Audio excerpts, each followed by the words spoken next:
How many hours is that? Good evening, everyone, and thank you for being here tonight. This is a public work session between the Township Committee and the Hainesport Volunteer Fire Department. The purpose of tonight's roundtable discussion is to open the lines of communication and to work together on ways to strengthen and sustain the department, especially when it comes to recruitment, retention, and overall support. We deeply value the work that our volunteers do, and we want to make sure that they have the tools, resources, and support necessary to continue serving our community safely and effectively. Tonight is about putting everything on the table. We are here to listen, ask questions, and better understand how the township can be a stronger partner in figuring out a path forward that works for everyone. No formal action will be taken this evening. After our discussion, we will open the floor for public comments that will be limited to 5 minutes. Let's get started. This meeting is called pursuant to the provisions of the Open Public Meetings Law.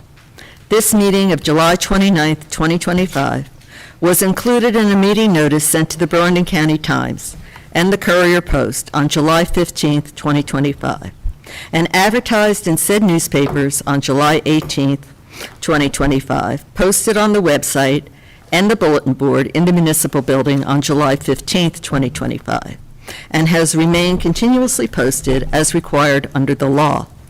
In addition, a copy of this notice is and has been available to the public and is on file in the office of the municipal clerk. Would you all please rise for the flag salute? I pledge allegiance to the flag of the United States of America and to the republic for which it stands, one nation, under God, indivisible, with liberty and justice for all. It sounded so good with everyone doing it together. Roll call, please. Committeewoman Evans. Here. Committeeman Montgomery. Here. Committeeman Dick. Here. Deputy Mayor Torty. Here. And Mayor Gilmore. Here. Okay. Mrs. Torty. All right. I would like to welcome all of you here to this work session tonight. Before we begin, I thought it might be helpful to provide you with the background of how and why this meeting came to be. At the beginning of this term, in January, Mayor Gilmore appointed Committeeman Andy Dick and myself liaisons to the fire department. Andy as liaison and myself as deputy liaison. Since January, Andy and I have been working hard to open up the lines of communication between the fire department and the township. In doing so, we have learned of the difficulties the fire department has been facing. It is with this in mind that we requested this direct meeting with the fire department and the township to address these issues. As your representatives, we recognized the need for transparency, so you are all aware of the current situation, and therefore this special open work session was scheduled. Or concerns you may have at the end of the meeting. We are here to represent you. Finally, it is our hope that after hearing the needs of the fire department, many of you may be able to step up and help in any way, big or small. We all need to work together to help our beloved fire department. Thank you. Thank you. Okay, and with that, Andy, do you want to start? Yeah, I think it's important, just to second Karen, that as liaisons, our job is to represent the communication with the fire department. It's not to make unilateral decisions. So one, I do thank the committee for opening up this meeting, the fire department being here, as well as Paul and John for helping set this up. So this is new to me, obviously, having this type of a meeting. And in an open forum, you know, I think it's important to understand that there's a lot of things that we're going to want to go over And I guess I'm going to open it up to Sean first, and then we can kind of go from there. I don't want to take over, because really this is about the fire department, not about us. Right.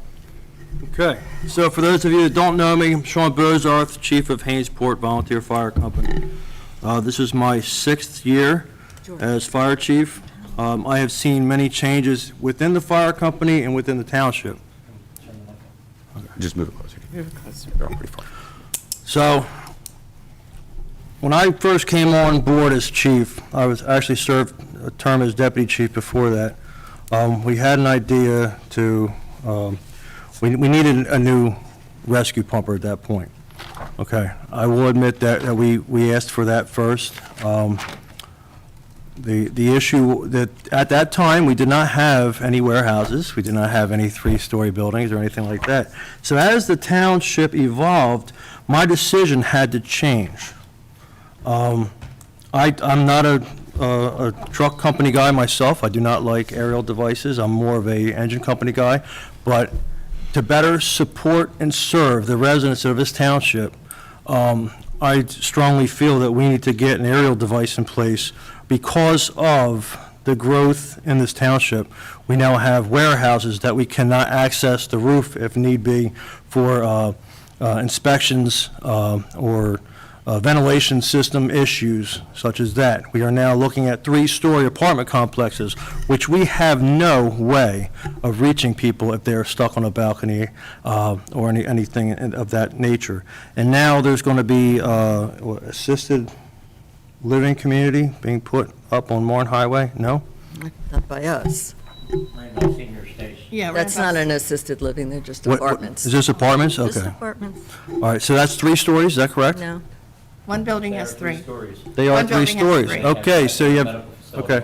Medical facility on location, No, they 3-story have a building. nurse's Okay, home. nursing, yeah, nursing. That's So, not okay. considered. So, with these improvements to the township, like, I'm glad to see the town's growing, but there hasn't been any improvements or growth with the fire department. And for me to sit here and say that I can provide services and fire suppression and rescue services to these facilities, I cannot, because I do not have the equipment to do so. My people do not have the proper equipment to serve this township. You are going to be solely relying on mutual aid if they are available at the time of the call. And right now, you can go to the neighboring townships and look at their call volume. You have Mount Laurel, they have, the Quint is usually first in on anything that is reported as a structure fire. They are tied up a lot. They are always constantly running that truck. They're always constantly busy. So we may not be able to rely on them. So we may have to rely on other mutual aid companies if, then again, they are available. Another thing I want to bring up is that with these mutual aid companies coming into our district, they're going to be helping us out a lot, but what do we do to help them? See, the mutual aid agreement is one hand shakes the other. If we do not have anything to provide to these townships, to these other districts, they now look at us as a burden, and they're going to eventually have to approach a township about, we need some funding to help cover usage of these services if we can't help them. And it's already happened to neighboring townships. I'm not going to mention any names, but we need to have some type of stronghold or a foot in the door with emergency services now. No matter which direction we go, we have to have the proper equipment to serve the residents. And that's why we're here. So, Sean, Yeah. because obviously a lot of us have discussed it, but maybe for everybody here, could you explain some of the pros and cons? You mentioned, what we needed, or we thought we needed a couple years ago versus now for the general use prior to the 3 stories. So, for instance, Okay, yes. So, Was this gonna- Yeah, so for the rescue pumper, we were basically looking at replacing an engine 3912, which is now 22 years old, approaching 22 years old. We in the fire service, we generally like to replace them at 20 years, because of, maintenance, stuff like that. But so far, we've been doing well with engine 3912, staying on top of preventative maintenance and stuff like that. We have passed all of our necessary testing. We do pump testing annually, ladder testing, and hose testing. And we have been on top of that. We've been diligent with any repairs that are needed, and that truck is still running well. So that was kind of like looking at trying to consolidate. At the time, we have an old rescue truck, a 1991 Freightliner. We were looking to basically, that truck doesn't get used a lot, so we're looking to put them together to make a rescue engine, but at that time, it was a really good idea. Okay, but now, since the township has evolved, we are now looking at other challenges which we have to address first, and that is public safety. And we have to be able to provide public safety or provide the necessary suppression and rescue efforts. Now, with that being said, the truck we were talking about, a Quint, would actually serve all four purposes. It does have a pump, it does have onboard water, it has an elevated mainstream, and it's equipped with rescue tools. So you're basically driving around a toolbox that can do everything. Yeah, so you have elevated mainstream ladder, yeah. So with that piece of equipment, you don't necessarily have to run back to the station to grab something. We did get caught the one day. We were actually out on a motor vehicle accident in the middle of Route 38 and got tapped out for a heater fire at Easton Bible Church. And we had to scurry on back to the station to grab the pumper. But if we had something as a Quint, we don't have to go back to the station. We have everything right there with us. We have all the capabilities and needs, and it also makes well for a short-staffed engine crew, so you don't have to have, the full 6 people to operate the truck. So you're not splitting crews, such to say. So you're not having 4 guys on rescue or 4 guys on the engine. There's 6 people needed to run the rescue? No, I'm just saying, if you were to split crews, so you would want a minimum crew in the rescue truck and in the engine. Gotcha. So this way you'd have, crew of, some companies run 3, I prefer to run 4 firefighters. And this way, that's all you need is 4 firefighters, and they're covering the entire township, so. Isn't Did that that the answer your recommended question? amount anyway?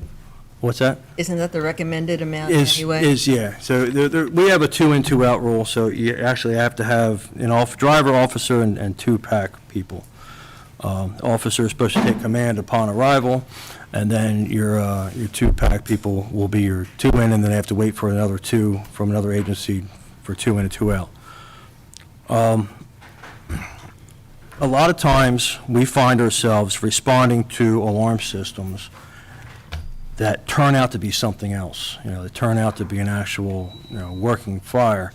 And being the first engine on scene and not being able to do anything is a very scary feeling, because you don't have the proper equipment.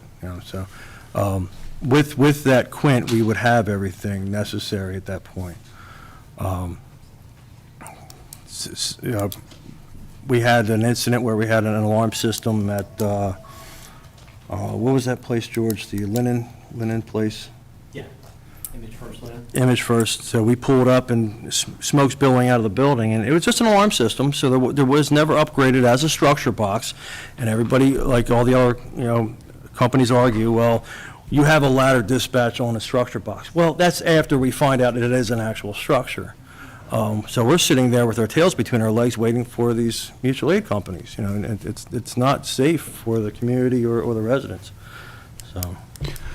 So then again, some of the stuff we've already gone over, but from a training perspective, you had mentioned the manpower from, we've talked about who it would take to drive it, to get up to speed. Is there a huge difference between if we kept what we initially had, if we bought what the survey recommended a couple years ago, or if we went with a Quint? Is there a difference, and what would that be? For training, you mean? For training, That's yeah. a good question. Now, every firefighter is already Firefighter 1 certified. However, with going from an engine company to a truck company, I always recommend to my guys, we always take engine company after we've been through Firefighter 1, you get a couple of years' experience under your belt, and you go back for engine company operations. And we do that periodically just to stay fresh. But now, on the truck company side, usually the manufacturer will run through, what, about a week, George, you would say? About a week's worth of With any training? of the big manufacturers, they're going to give you up to 18 hours of training with that apparatus, no matter what you buy. Yeah. With the truck company operations, it's a little bit more. So I'm talking to Chief Dukes, who just happens to be representing one of the three manufacturers we had looked at. They will do in-house training here at the fire. Apparatus? Exactly. Okay. All the manufacturers Okay. that we buy new apparatus, they will give you training. Okay, thank- For thank- truck company, yeah, it's thank- usually yeah. 18 to 20 hours. It's actually 24 hours, and they just upped it a little bit. So the Bronx County, they offer a truck company class, just like the engine company class, and it's 24 hours of training. Okay. And now you're ready for a truck company. Okay. So Okay. it's not a big training. That's usually done, can be done at the firehouse on their drill nights, depending on the instructor. Can I ask what might be a silly question, but maybe some other people in the audience aren't getting it either? What is the difference between a truck company and an engine company? Okay, so that's a good question, very good question. So engine company, we basically, as an engine company, we are there to provide suppression services and water supply. Okay, so that's your engine. Our feet usually don't leave the ground, okay? As a truck company, you now are obligated with other tasks such as rescue, ventilation. You're also doing an elevated mainstream a lot of times, which you now have to go up onto, do rooftop operations, vent enter and search operations, where with the engine company, we kind of, as I said before, we keep our feet on the ground, type thing, okay? Thank you. Yeah. Let me ask you a question. How many drivers do you have now? Right now, I have 6 drivers of the engine, and I have 5 drivers of 3911, the tender.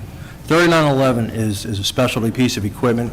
It holds 2,500 gallons of water, and it can be dangerous with potential rollover and stuff like that. So it's a more extended driving procedure to get trained on the tender. And it's, the only purpose is to Provide carry water. water? Yes. Water and a pumper. Yep. It's not, these are 5 different people, or they're also part of the 6? Part of the 6. So, Okay. yeah, there's one that's going through driver training with 3911 right now. Okay. So basically, we have 6 people that are 6, capable of driving? Driving apparatus, yeah. So, and then I guess moving into, again, looking at the difference between a new pumper engine and a new Quint. And obviously, these are going to be estimates, but we've all gone down the road a little bit. What are the differences between cost, time of delivery? So I think, Things to that. George you had some numbers. Yeah, I there spoke from- with the salesman for the one apparatus manufacturer just this morning. So a standard engine right now is looking at $1.2 million. There's a similar rate going in Ginsborough right now, which one knows that. A rescue pumper or squad concept is 1.2, 1.3 million. That was going to Pomona, same type of manufacturer, same type of rig there. Their today's prices. What was that Also- called?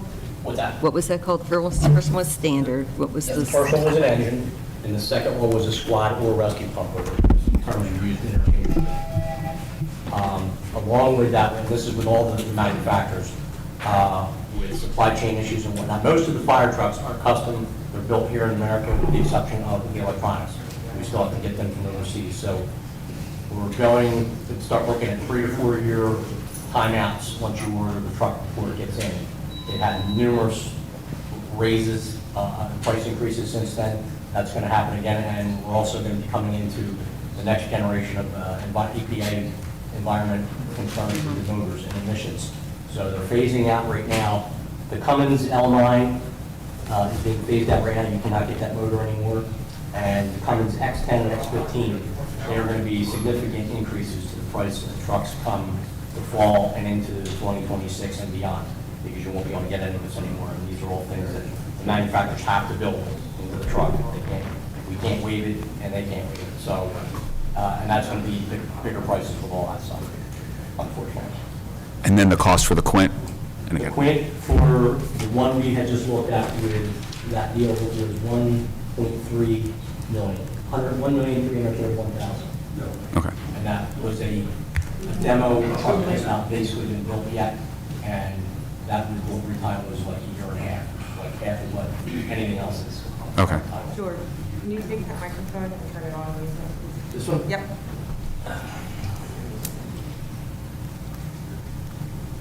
Working out? It will. Give us a second.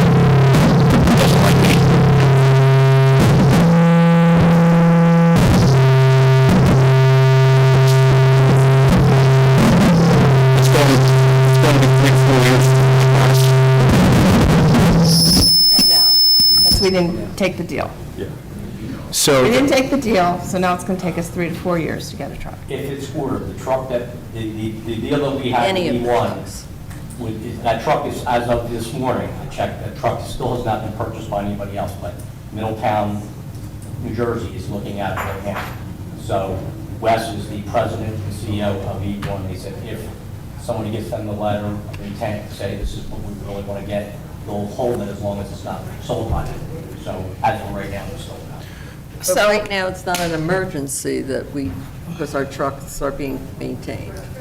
Well, our trucks are being maintained, our engines are being maintained. We do not have any capability of doing any type of, I understand that, but right now, what we have, what we have is. Is working. Yes. yeah, Without a ladder, without Well, being no, able. I should say what we have is operational. okay. So it's, everything we have is running, working properly.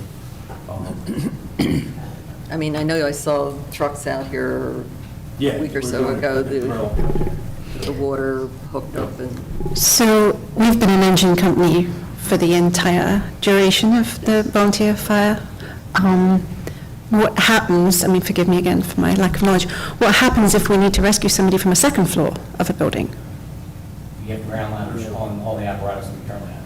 The ground ladders we currently are They equipped have been with. set up, and that's manpower, and, an issue, when we need 3 more guys. We currently carry 24-foot ladders, which really Okay. isn't high.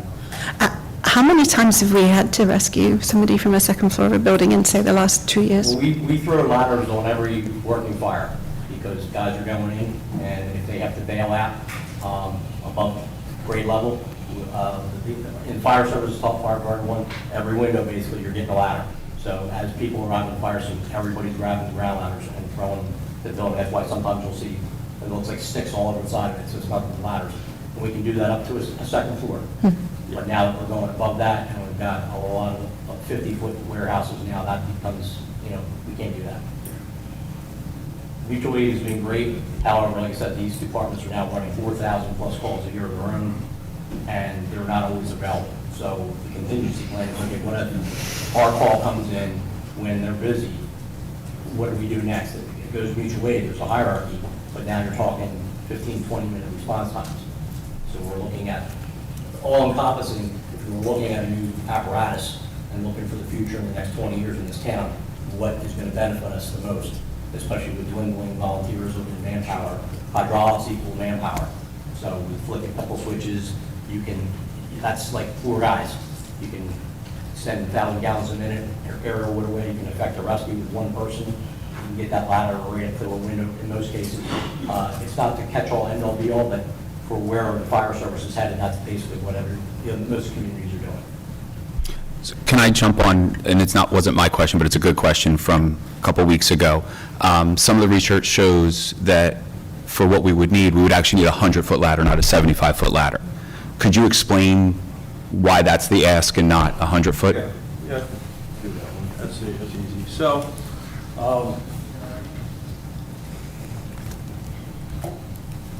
better maneuverability is first of all, 75-foot ladder. We do have some tight streets here in town still. Most of the 3-story buildings, like, you'd be able to reach just fine with a 75-foot. Anything 4 to 5 stories or any high rises, you need a 100-foot ladder or tower, as they call it. So on a 75-foot ladder, you have a shorter wheelbase, better maneuverability. It's actually more effective in suburban areas with tight streets. And you can also do what's called outrigger short jacking. It's not as critical with a 75-foot ladder as with a 100-foot ladder. You would need your outriggers out fully. and that takes up a lot of space. Gotcha. So as the ladder goes out, you have to compensate for that span with the outriggers. The 75-foot mop can often handle most situations and provide a better balance between functionality and operational practicality. So, it's Basically, it's the also, size of an engine with an air, a small air Yeah. one, and most of our guys who can drive the engines will be able to drive that without like a special piece so, or a yeah, hand it's axle. not a humongous piece of equipment. Okay. It's also a faster setup, so like I said before, you have a shorter outrigger stance, and the maneuverability is just so much better than having a 100-foot with a dual axle. Even though our guys are trained to drive dual axle trucks, such as the Tender, that's actually the chassis that's built on is capable of handling a 100-foot ladder if we didn't have the need for the Tender. Okay. But we need the Tender in place to satisfy ratings for the north side of town where we do not have any hydrants. I'm sure if the committee knows that we don't have any hydrants on Phillips Road and Hartford. Sean, how many drivers do we have right now? How many people are trained? Because I know you've gone through actually pretty successful recruitment, have some training sessions. Yeah, we have- They're not really drivers though, right? Six drivers. Six on drivers? the engine. If you count George, that's 7. Do we not count George? Is George not? I'm the assistant. Yeah, he's. I'm teasing, yeah. He's my boss. So, and then we have 5 for the Tender. And those 5 drivers are skilled to train to drive dual axle, fire apparatus with turning radius and stuff like that. So those 5 could drive the we have? 75 But a lot- foot? Yeah, it'd probably be a lot easier to drive in the Tender. Okay. How many firefighters do we have right now? Right now, we have, I just went through them this morning, we have 16 firefighter 1 certified, we have a total of 29 members. That, now, into that mix, only 16 of them are firefighter 1, the rest are either fire police or are going through training. We currently have 2 candidates that just passed through PAT for firefighter 1, so they'll be attending firefighter 1 in the fall of this year. Is that included in the 16? Or is that in addition? Okay. They're not certified yet. So 18 by the fall. By God willing. by the winter if they pass. Okay, Keep your all right. fingers crossed and wish All them right. good luck. And I think Always. we're going to want to flex to so a couple more questions there, but one more question I have, I think, that because we went over this stuff before, and if anyone else has been trying to ask some of the questions we all had, we talked about the cost of the different trucks. What would be the cost over the next couple of years to maintain and/or improve our current trucks to continue to do the job? Rough estimate, obviously. Right now, we're just doing basic preventive maintenance on the trucks, which costs anywhere from, right now we have a budget where we're spending at least, I think $12,000 to $16,000 a year in maintenance costs. Okay.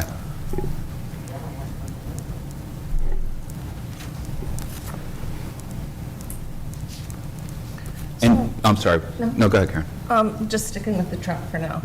So what kind of truck would you guys like to have? And how soon do you think we should have this truck? With safety in mind and everything you talked about? Well, Let's as I expressed make it before, clear. I would like so I'll be straightforward and honest with you. I'd like to have just a rescue pumper, but that's not what the township needs. So, All right. so, we need this truck as soon as those buildings are occupied. So within the next year or so, huh? But if we don't act now, Well, Then- that's part of the equation. I mean, we saw this on the horizon when we did commission the study a few years ago. Correct. They recommended starting to conserve the capital pieces, going from 3 to 2, reduce manpower, reduce volunteers, and it all made sense with that as we look at what's going on, and not just here, but in other towns. It's like, okay, is that really going to work us, say, 20 years from now, where we're going to be? And we didn't know we were going to have all this here. So Right. if we're going to spend X amount of money, whatever that amount is, it makes sense to get something that will improve our capabilities fivefold and let us do things that we haven't been able to do up till now. Otherwise we're getting a rescue pumper we spend that kind of money, we can still do the same thing we can do right now. And we're not improving anything really, other than it's a new piece. Whereas we spend that much, maybe a little bit more, and get a quint, now we can do 5 different things that we traditionally never been able to do. Okay, so it's Cruise the Quint safety truck, goals. seems to be The Quint, yeah. the one you want. It's not what we want, that's what we need. What, that's what we need, Yeah. okay. That's not what you want, but that's what As far as- township as far as needs. Public safety liability, township needs a Quint. Okay, so if we don't act now, back to your point about the cost. Right now, we're looking at 1.3 something. If we wait a year, 2 years, how much will this truck be? Estimate. I don't know, estimate, you're gonna be looking at like $1.75 million for an engine. That's for cheap use. 1.3, but that's what we have now. That's what you're looking That's at our now. basic engine, that's just an engine with nothing else on it. Same thing. They've had 5 price increases in the last 2 years, and each one of them is astronomical. So on a Quint, it would This be, particular quint is still, is 1.3, and then we still have to add to it. The outfit. So it's more than 1 point. okay, but I'm, So what, so can they guesstimate that?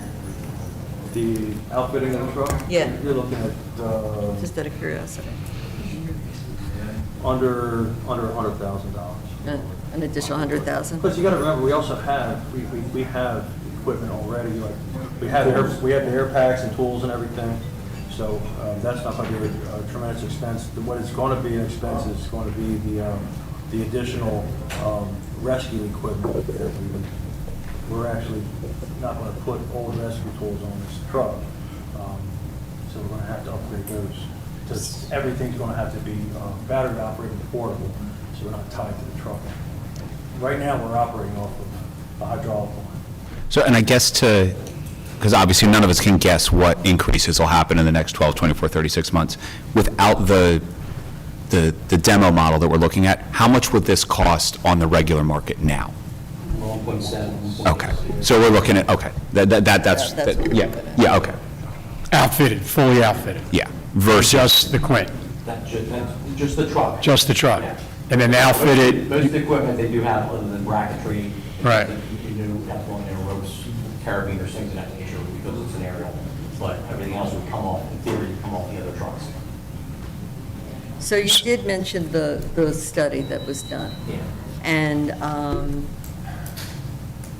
it did recommend that we start saving for a new one. And the township has begun that process. We had already begun a that couple years ago, we started, yeah. process, and we continue to do so.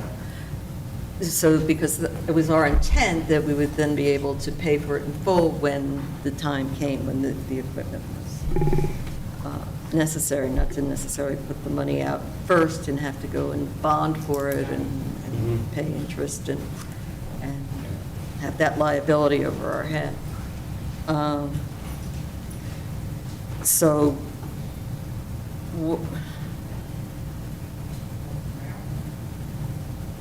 the fact that we're saving, would be saving for a different piece of equipment, I guess is where I'm going. It will, what we have hold us through till we get to that point.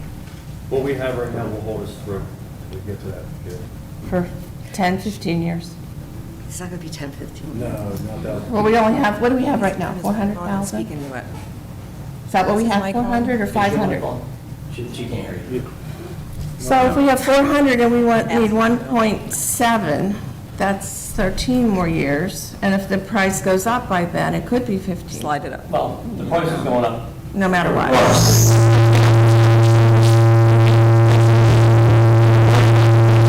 People living in areas that we can't access. I'm with in you. a year and a half. That's why it seems like it was like rush.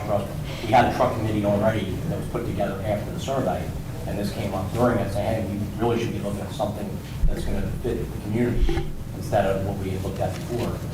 It was a no-brainer, like, a lot of eyes were open, like, yeah, you're right.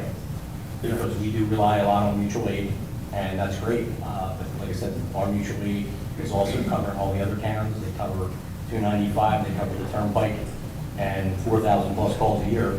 Are going to be around when we need them? So No we guarantee. need to start, like, we need to be able to handle some of the stuff ourselves. so how does that work? If 8 months from now, we were to have a fire in a 3-story structure, I'm pretty sure I understand, but just from your mouth, how does it work in the here and now if we were to need a ladder truck to respond in Hainesport? So it all depends on the dispatch. So were we alerted of a structure box before, at the first dispatch, initial dispatch, or are we finding it because of an alarm system? I guess both, either or, because Okay. both matter. We have to function as an engine company on arrival. Yeah, so. And if we found, hey, it's a real fire, Yeah. we got to call for the box, and then there's a delay. So automated fire alarms are, they are tied right to central. They actually have a dispatch company that calls central and calls dispatch to us. When it's an automated fire alarm, it's a single company response. Until we get on location and find, okay, now we need to upgrade this to an actual structure box, which now gets out to the other regional stations and RV task force. At that point, you're now standing there twiddling your thumbs until your mutual aid is able to. So at that point, then what towns near us offer ladder trucks that could offer mutual aid to us? 3614 Mount Laurel. That's Mount Laurel, right? Yeah, that's their clinic. Mhm. That would be the most reliable right now. Okay. Mount Holly, Lumberton, any, West Lumberton does Hampton. not have a ladder truck. okay. Now, Holly has one, but they have severe manpower issues as well right now, currently. Theirs is actually. West Hampton. West Hampton has one, correct, right? No, West Hampton does not have one. Is They're it East still Hampton? waiting for No. delivery. Okay, okay. So right now, Medford. Medford, that is how the Okay. grid set up, the hierarchy is Medford. If we do get something, but 3614 has been our saving grace out of Mount Laurel for this township. Okay. But they are very busy.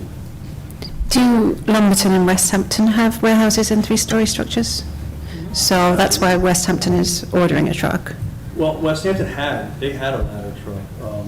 The repairs on that truck They let them grew off. so extensively that They got the maximum. Both. they had to order a new one. So they're currently waiting for theirs to be delivered, Oh, I see. which that keeps them getting pushed back. And Lumberton, do you know what Lumberton's plans are? I'm not sure what Lumberton's plans. So obviously, the most important thing that we can bring to a fire is the personnel. So of the 16 certified, they're active, they're on an active, they're all responding right now. That's great. However, daytime response is light, Right. and that's what we have to look at. So what can we do to possibly help fill that void? Okay, so in order to fill that void, we were talking about a stipend program which would actually put a crew into the firehouse during daytime hours. A lot of our neighboring companies, neighboring districts already have stipend programs in place which actually have been attracting our own members to run their stipends. So we need to also try to do the same thing in order to retain these members. And that's the grant that we just applied for? Yes, that's the safe grant. So that grant, Will we know by September? Is that what it was? It's awarded September. it's awarded in September, I think it's early September. and it's 500,000, is that what it is? I don't know the amount, to be honest with you. And usually it's good for 3 years, is that correct? 3-year grant. Yeah, and we have to You have be to able to reapply. maintain it. Yeah. We would have to maintain it, pay ourselves Put it in through the budget. through the budget, or we apply for it. But that would help you feel that if we get that grant in September, that's really going to make a difference. Oh, Is that- definitely, huge difference, huge difference. So, and real quick, Paula, Yes. the SAFER grant isn't necessarily, there's not a defined number, right? It could be higher or lower than, or is it a defined grant? It's what we requested, and Oh, actually, you- it's actually a 4-year grant, Oh, even better.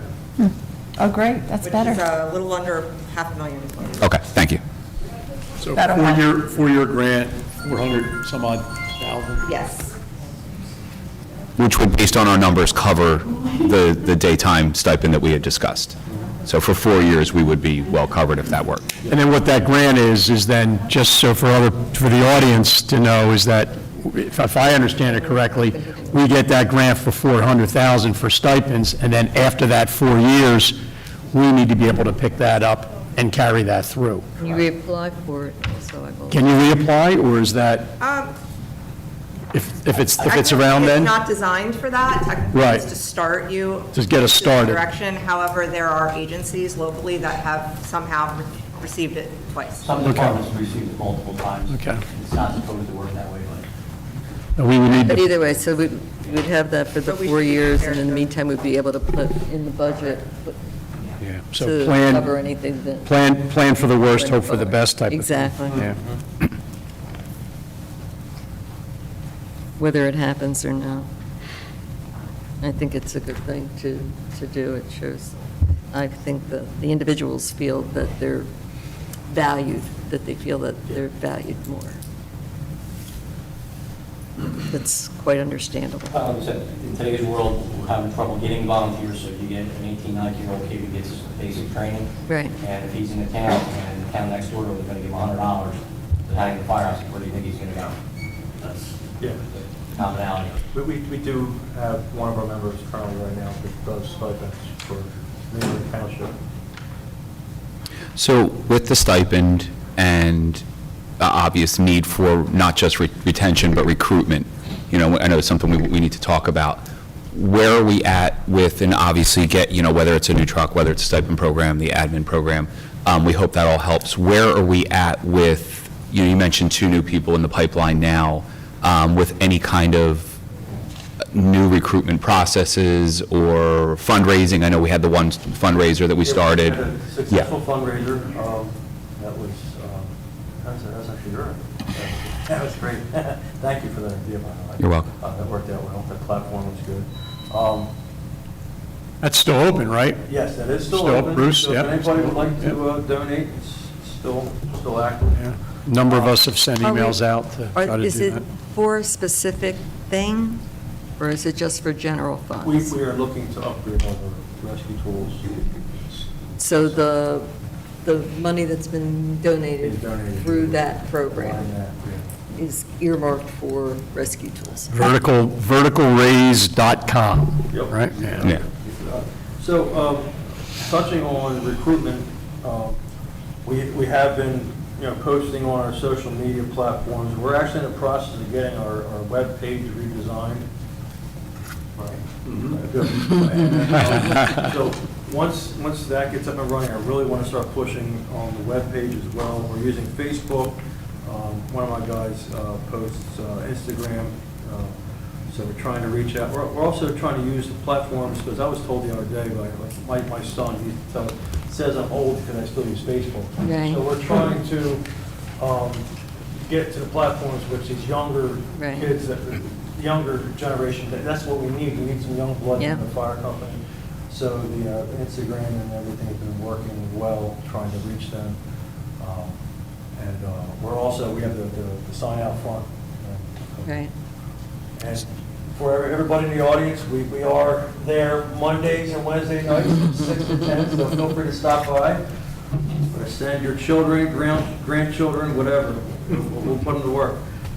So, yeah, we are, I've seen a number of innovative reels or Instagram posts from other fire departments with regards to recruitment and throwing what you do on duty crew night and stuff, and just making it a more fun, enticing. one of our guys just put together, well, one of his videos is actually on the fundraiser page that he put together. Okay. And he does that on Instagram, where he That's- takes videos from our training sessions and our drills, puts them into like a nice seamless feed. Right. And it's pretty neat. Puts it to music. Yeah. Yeah, that's important. It's the only way to get Very attention. important. Exactly. So then with the recruitment, we're at, well, 16 to 18, call it, and then 29 to 31 in total then. What would be the ideal number? Like, what's our goal as far as true numbers, you know, So- say 2 years down the road or whatever? Right now, we're in pretty good shape for evening calls, because we can staff like 2 troughs in the evening. The problem is the daytime response. And once we're able to grow our numbers and find who's available through these younger generations during the daytime, and actually get them to come in with a stipend or some sort of, staffing, that's what we're really trying to concentrate on. Okay. Is the daytime response. So we discussed the stipend program, the Safer Grant. We haven't talked about here, but the admin position potentially, and that was in the survey. What else can the township do? And we've discussed, both sides have to work at this. What else can the township do to help with recruitment and fundraising and things like Outreach that? any way we can to the younger community.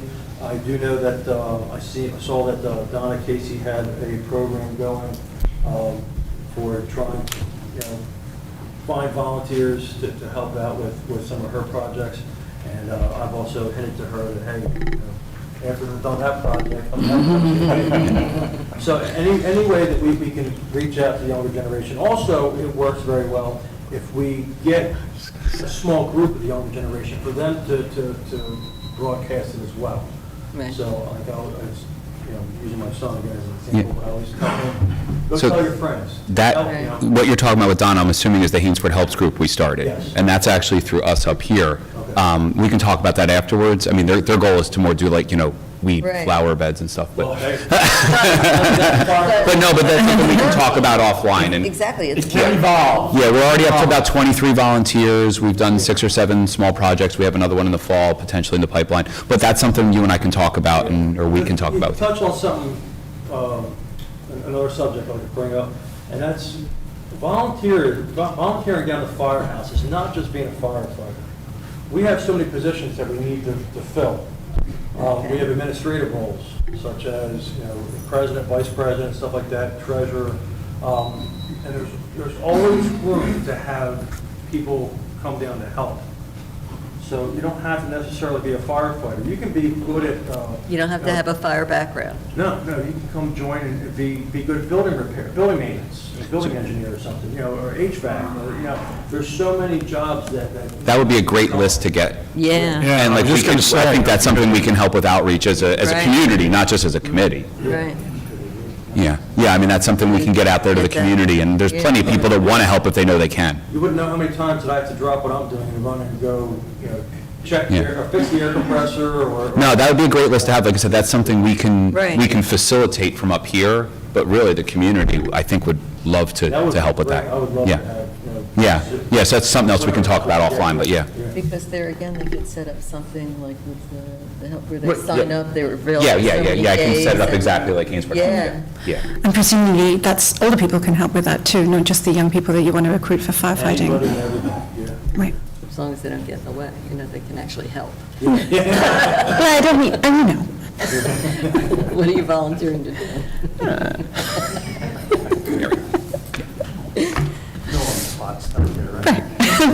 no formal I'm action. sure our residents are going to have some great ideas of recruitment, and I think they would just, like one person recommended to me, why don't we have a day with the firemen, like on a Saturday? That would be Have the great. kids come in, bring their lunch, learn what they do, go home, take everything they know back home, and then come back and share and get them involved. So I think that there are some, and I know we have some great dedicated residents here that could come up with some things. And that would be a good way for recruitment as well. Yes. Same with the Yes. junior firefighters. Is there any way to Yes. get that into the school? I mean, does the school We have know?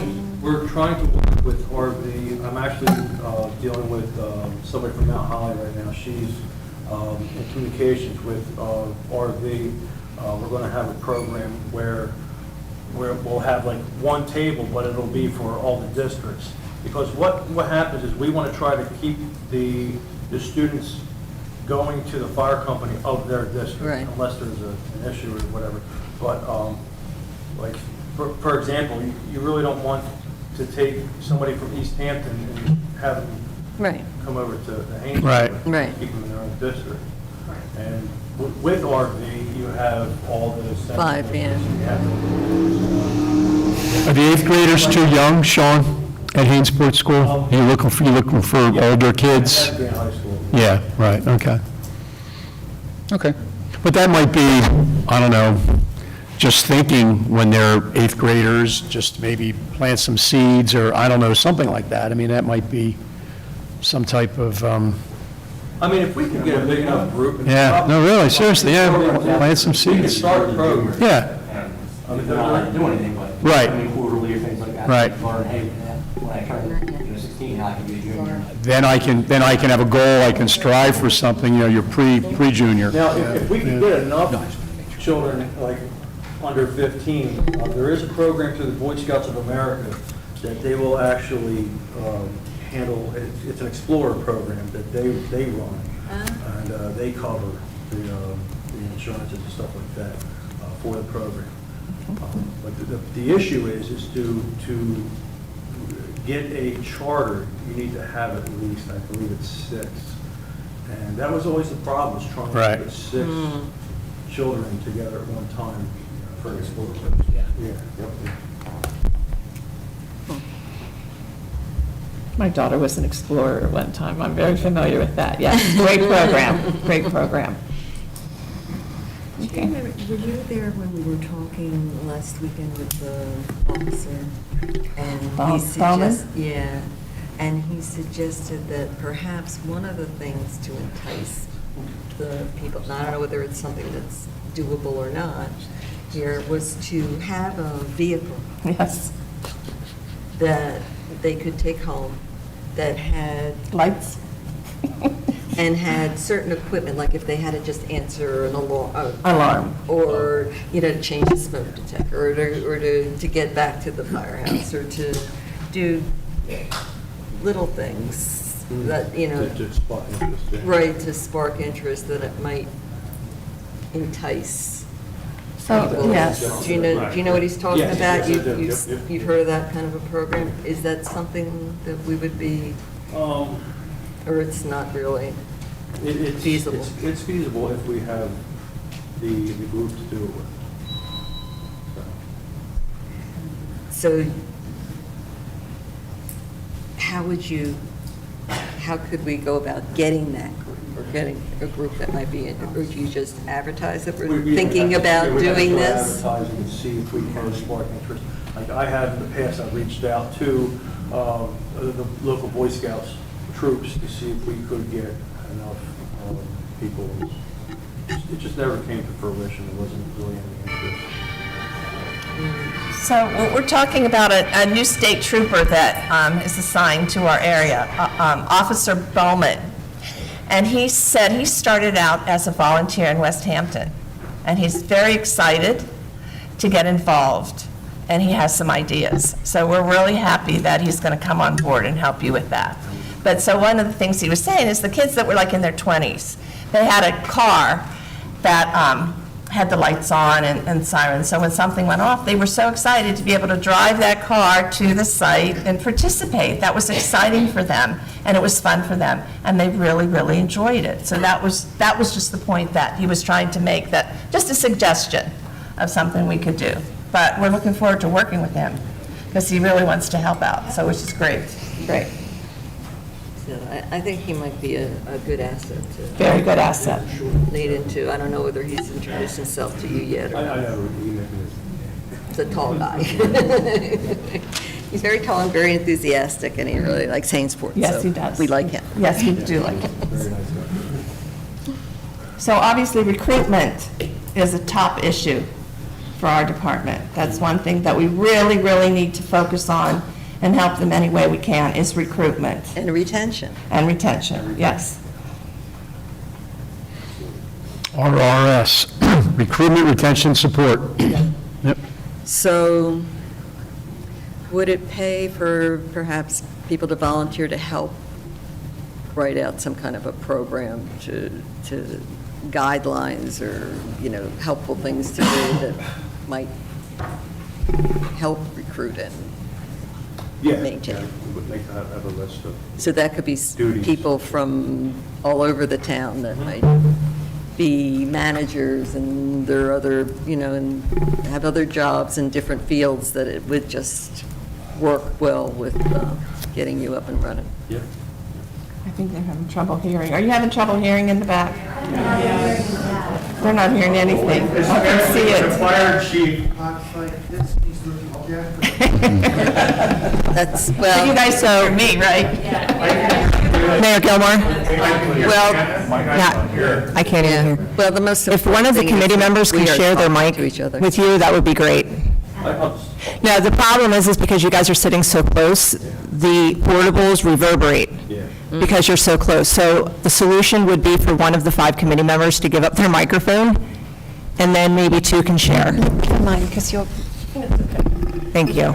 I'll share. I made a statement here about the youth recruitment. It works very well. With the Golden Eagle Band, and we recruit high school students or down to 8th grade to participate in our rehearsals. Excuse me, if And you they do could, well enough, they go to an audition and they can participate in concerts. excuse me, if you could just hold off until it's public comment time? Oh, I'm sorry. Thank you. It sounded like a good idea, though, so hold that thought. Yeah, hold that thought. Yeah, hold that thought. But right now, we need to see what we can do. So, we Mayor have Gilmore, if I can just remind everyone that in the study, they provided a 10-point plan to Right. help with recruitment and retention. So there's a tool available if you want to employ it. It's in the survey? if you want to have a quick look. Pages 109 to 111. Yeah, I would just say,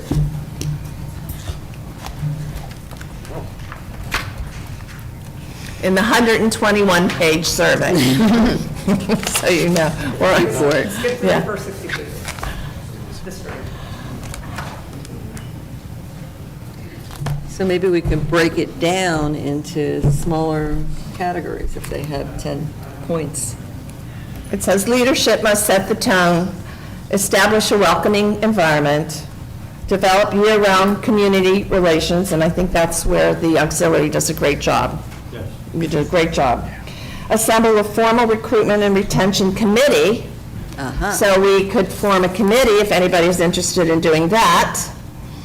Prepare a brief informational package about becoming a member of the fire department. That would be a duty of the committee. Work with other local, regional, state, and federal agencies to coordinate efforts and seek resources. Remain attentive to the personal interest of members and help them manage time. Deal with internal conflicts. You don't do that. Develop and support recruitment and retention standards. Give proper consideration to diversity. So those are some of the things that they have recommended in the study. So I think if anybody wanted to join and make a recruitment committee, yes, that would be a great area for people to volunteer. Yep.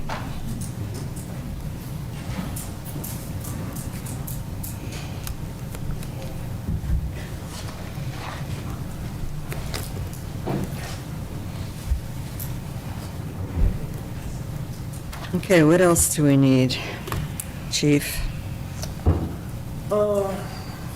So how about your finances? Like when you have the fundraiser, so you're saying you need it for better equipment? Is that what you're saying? We're upgrading equipment currently. Equipment upgrading, it's a constant cycle. In the next few years going forward, we're actually going to need to start looking at our SCBA air packs. They'll need to be upgraded. And just so everybody knows that fire gear is only good for 10 years, and then it has to be put out of service. So we're constantly just, upgrading, our PPE as well as equipment on station, SCBA. So. Yeah, you gotta be like this. Yeah, so fire gear is only good for 10 years, and we are constantly, looking at renewing gear, and we actually spread it out on a schedule to where we're not replacing everything at once, where everything's expiring at once. So we break it up to where we're doing, a little bit every year. So it's not a huge expense that's, slaps us one year. The SCBA is also set up the same way. Some of our bottles will expire, I believe it's 2028, and the other ones will be in 2029 at the end of that year. So it was broken up like that on purpose, just so we don't, find ourselves having to replace everything. So your turnout gear, how much does it cost for one set for one firefighter, One set of turnout gear costs, estimated? estimate approximately, what did we just? I believe it was, no, it was 16,000 head to toe. I was going to say it's a lot. Sorry, it was, no, it was $6,000 head to toe. I didn't mean to put you on the spot like that, because it was just a follow-up question that if the firemen had, if you had two sets, say everybody had their own set at home, is that possible? And one at the fire station, because if it was home, they could get to a fire quicker and not have to go to the station, or is that a problem? We don't want the gear leaving the station due to carcinogens. We don't want the carcinogens in people's homes around their families. So we prefer to have that stuff in the station where it can off-gas without harming anybody. Okay, but even in the station, if you had one set, and say you had a fire very quickly, Yeah, you would not have a chance to clean that.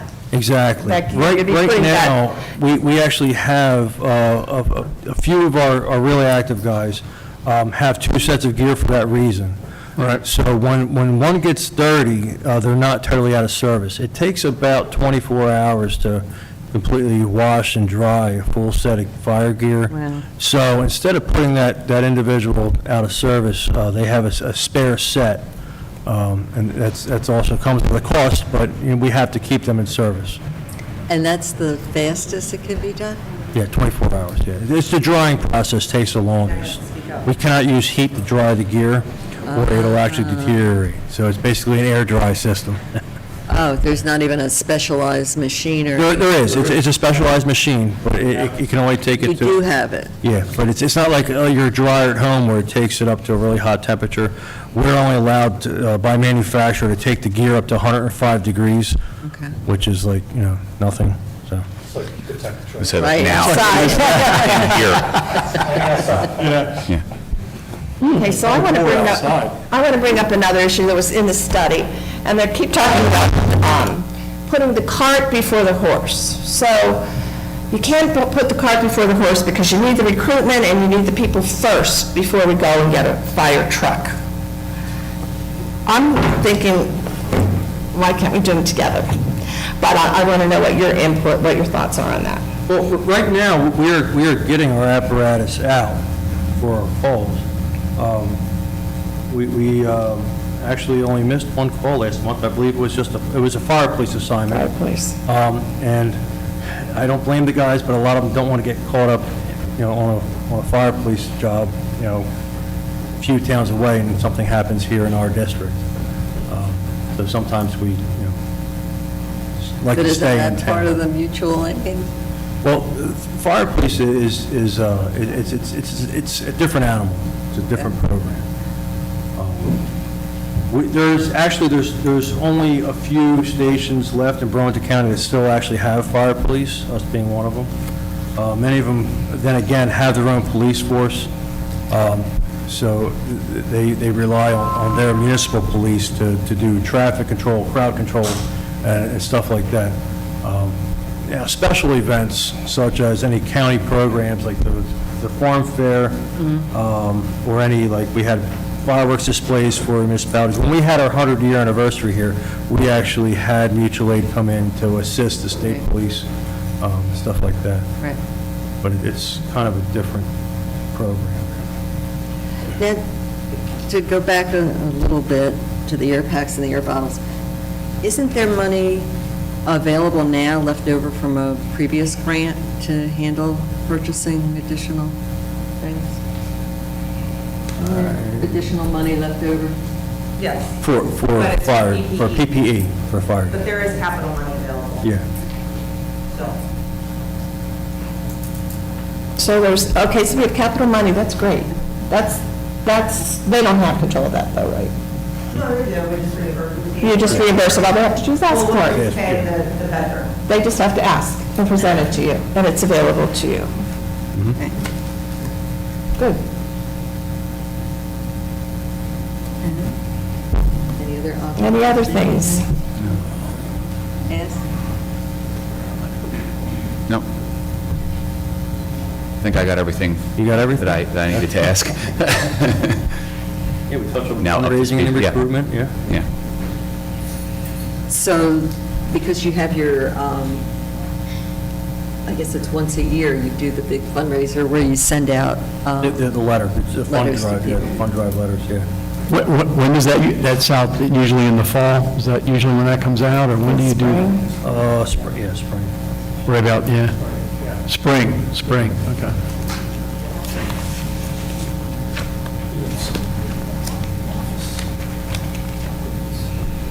and of course, the Ladies Auxiliary, they help out. by Oh, raising- tremendously, yeah, yeah. Money for- There's a lot of stuff that we couldn't do without our ladies auxiliary. I'm not just saying that because I'm on it.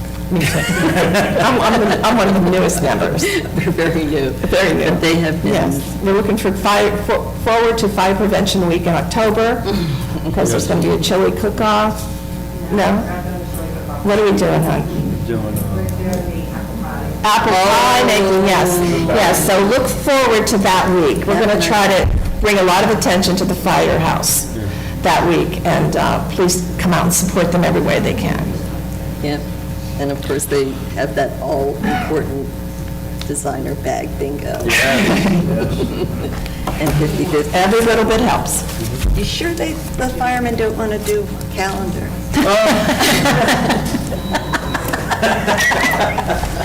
No? January, February, March, there we go.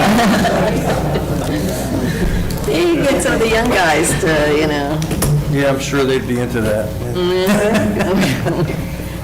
posing with little puppies and. So part of the training program is you have to participate in the calendar. Right. We actually looked into that. So we had to put out the money, and it was a little bit of a risk. So, You have to pay for it up front. yeah, then, does everybody want to buy a $20 or a $25 calendar?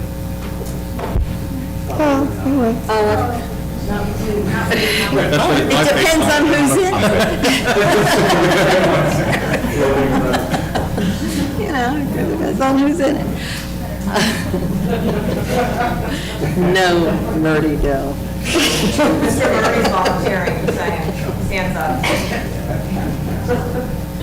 So,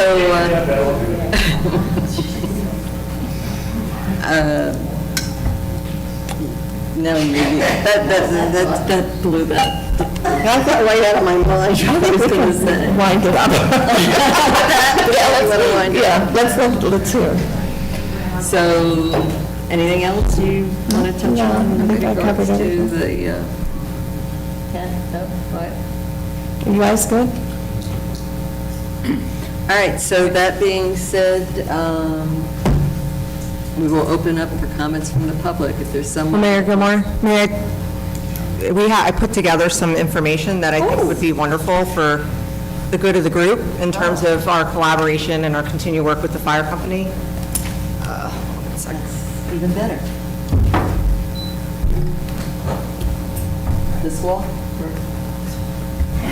Everybody left? Stage left. Is it coming up? No. Okay, it'll take a minute Okay. to warm up. Yeah, I'm gonna, oh, it doesn't need to warm up. It does not need, the air did turn on for a second. I know. I was hopeful. It felt good for a second.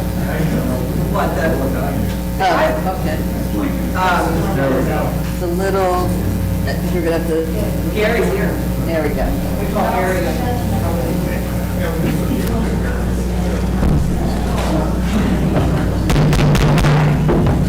Can you make that? Yes, I will do it. There we go. No, well, never in the White House. Never. So I will make this available, I'll put this up on the website, just as the fire study is on the website, and has been for 2 years now. So just, our municipal funding and support to the fire company, this is just from 2012 to 2018, this particular slide. So in general funds, $570,000 has been allocated to the volunteer fire company. From 2012 to 2014, I might not be completely accurate on those those years, it was $60,000, and it was increased to $90,000 for the new roof, and I think the siding, the loan that was taken out by the fire company. So the allocation increased from 60 to 90 around 2014, 2015. Mike, if I'm incorrect on any of these numbers, please jump in. So this represents about 85% of the volunteer fire company's operating expenses based on the financial statements that we receive each year. We also provide $250 through our JIF safety program for reimbursement of safety expenses. It's not a lot, but it's something, because the fire company is a very big part of our safety program. Our capital improvement funds, $550,000 between the years 2000 and, I'm sorry, that's supposed to be 2012 to 2018, included but not limited to the fire truck refurb, and I believe that was in 2014, 15, Scott air packs, fire gear, fire hose replacement, and sorry, air packs is redundant.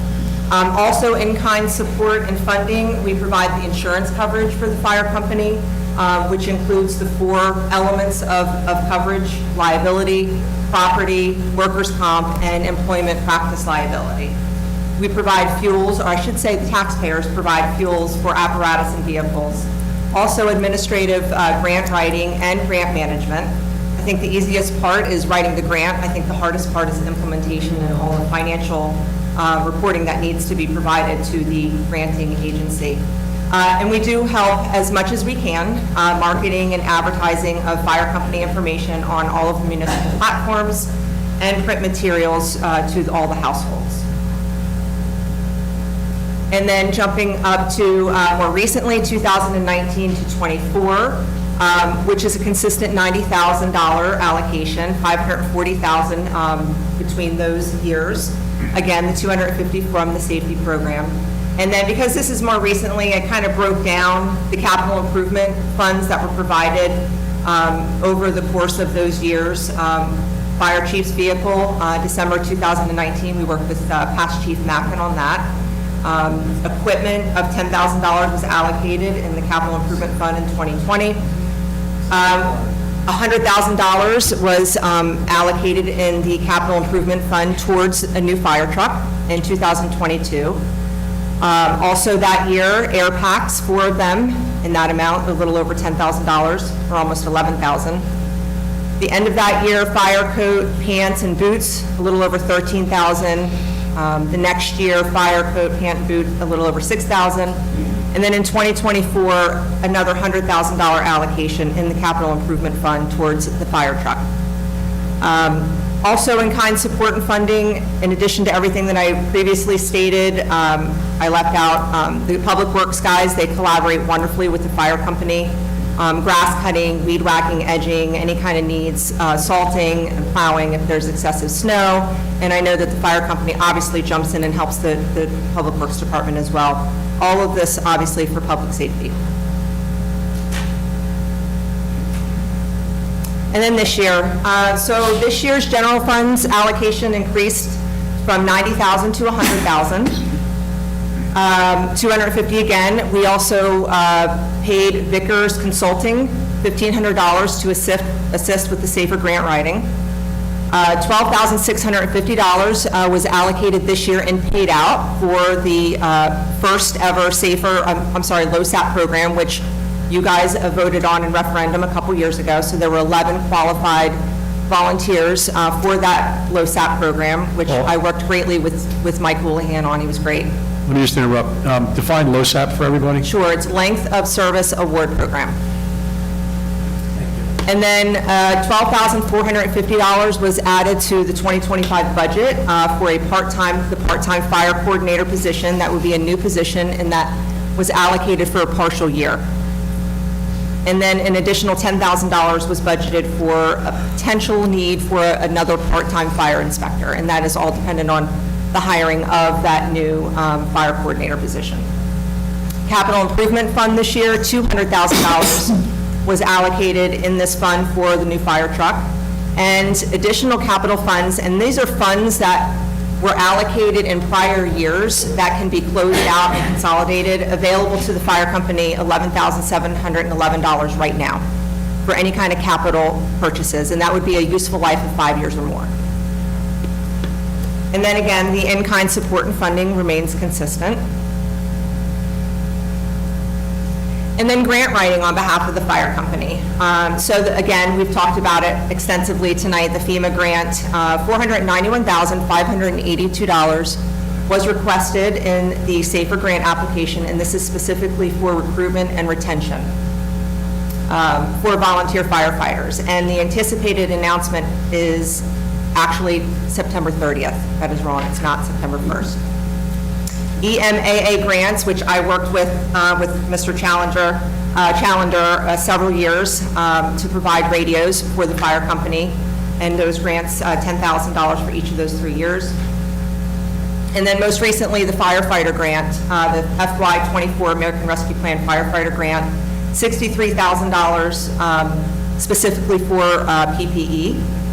And with that, the fire company so far has purchased 13 sets of protective gear at $48,586, and there is a remaining balance of this grant that can be used specifically for additional PPE of $14,403. And then the LEAP grant, the governing body authorized me to make this application to DCA to submit for a feasibility study to be conducted. And that would be for a shared service agreement with a neighboring municipality. It has to be an adjacent municipality for a daytime duty crew program. And that grant would have been $150,000. Unfortunately, while the leadership of the Hainesport Fire Company was very much on board with this, Lumberton Township declined for their own reasons. Don't know what they are, but they did decline. And then finally, work in progress. So the fire study that was conducted 2 years ago made many, many recommendations. So some of these items are in parcel to those recommendations. In this year's 2025 budget, it included, again, additional funding for fire coordinator, a part-time fire inspector, LoSAP, and an additional $10,000 in funding to make it $100,000 for the fire company. The ISO rating. So what is ISO? It is an organization that collects and evaluates information from U.S. communities every 5 years on its structural fire suppression capabilities. Data is analyzed using their fire suppression rating schedule, and then a public protection classification grade is assigned to the community. This is used by insurance companies for residential and commercial coverages. And more importantly, the identified deficiencies can be used as a tool for operational improvement and decision-making. So Hainsport's last ISO was done under Chief Mackin's leadership in 2017. After discussing with George, our fire official, on February 19th of this year, we requested an ISO be conducted since it's been out of date. And that request was made formally on March 18th of this year. On June 19th, I spoke with Jeff, our representative from ISO, and they stated that the report all of the data has been collected from all of the agencies, which is American Water, which is the Burlington County 911 dispatch, as well as the fire company. And then also our fire official, his efforts and activities actually provides a credit towards that score. So all of that information has been collected, but it will take several months for them to put the fire study, to put the ISO report together. And I do have 2017's report if anybody's interested in reviewing that. Again, the SAFER grant was applied for and submitted on July 3rd. We expect the announcement on September 30th. And then thereafter, I put petitions, letters of support for this grant. The week of July 14th, I sent out letters of support requests to the Perscavage family.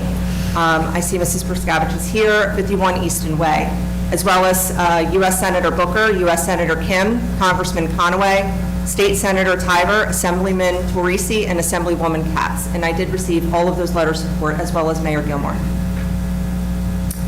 Also recommended was, we have no ordinance in Hainesport Township for the provision of fire services or a fire department. So the study did recommend that one of the first things that we do is get an ordinance together. We did provide a draft ordinance to our solicitor, John Gillespie, on July 9th for his review.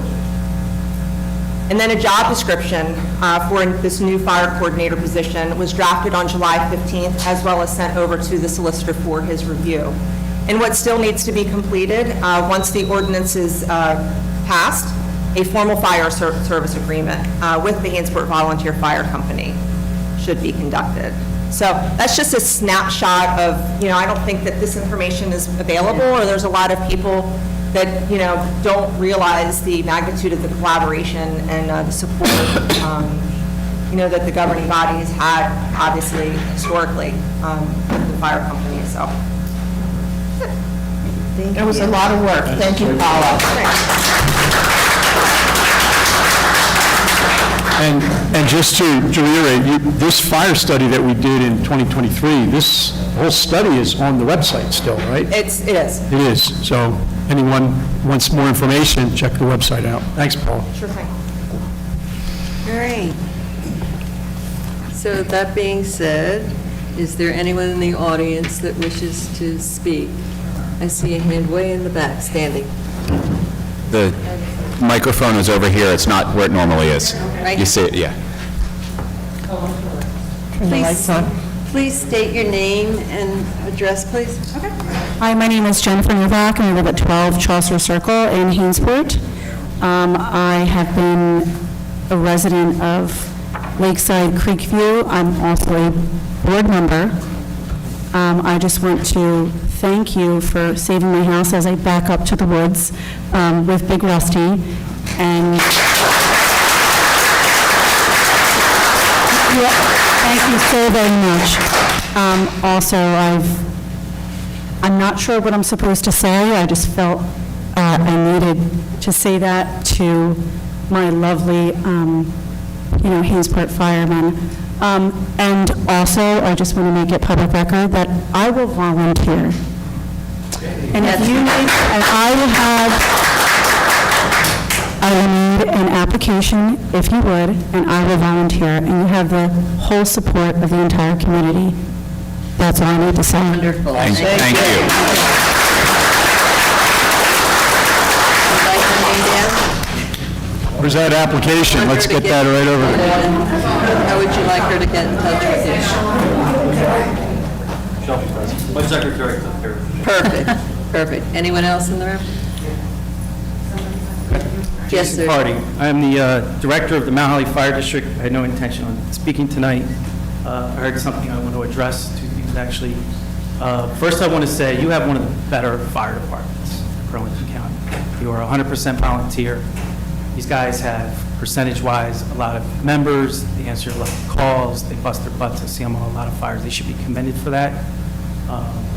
Just buy them the damn truck, all right? I'll leave it at that. Buy the damn truck. Buy the damn truck, yes. I've literally known Sean since he was born, literally. Used to beat him up when we were kids. But he does a great job. He's Yes, he does. dedicated, he gives a countless amount of hours, as do all your members. So you can appreciate it with all the thank yous you want, but buy them the gear they need, buy them the equipment they need, buy them the truck they need. I gotta put gear on my own firefighter backs. Just wanted to address, I've been a firefighter for 30 years, active firefighter for 30 years, I've been a career firefighter for 23 years. Proud volunteer still. As I disclosed, I'm the director of Mount Holly Fire District, adjacent fire company. We work well with Hainsport. We probably have a better relationship with them than any other department. We drill with them, duty crews with them. Can't say enough good things about them. I've also been writing grants for over 15, probably more than that I care to admit. Safer grants. Grants I've written, I've gotten over $5 or $6 million in grants, both hiring staff as well as recruitment and retention, the grant that was mentioned and thrown out a lot. I will say, I hate to bust your bubble, but if you read the NOFO, the Notice of Funding Opportunity, you're capped at $200,000 for stipends, period, regardless if you get a 1 year, 2 year, 3 year grant. So I don't know, without looking at the application, I don't know who writes your grants. It's a thankless job writing the grants. If you don't get a word, I'm glad to help you out. I have plenty of data from previous grants. I've written them for at least 5 different municipalities in Burlington County, but you are capped at $200,000 for the stipend line item regardless. So just keep that in mind that they will cut that if you do get it. All right.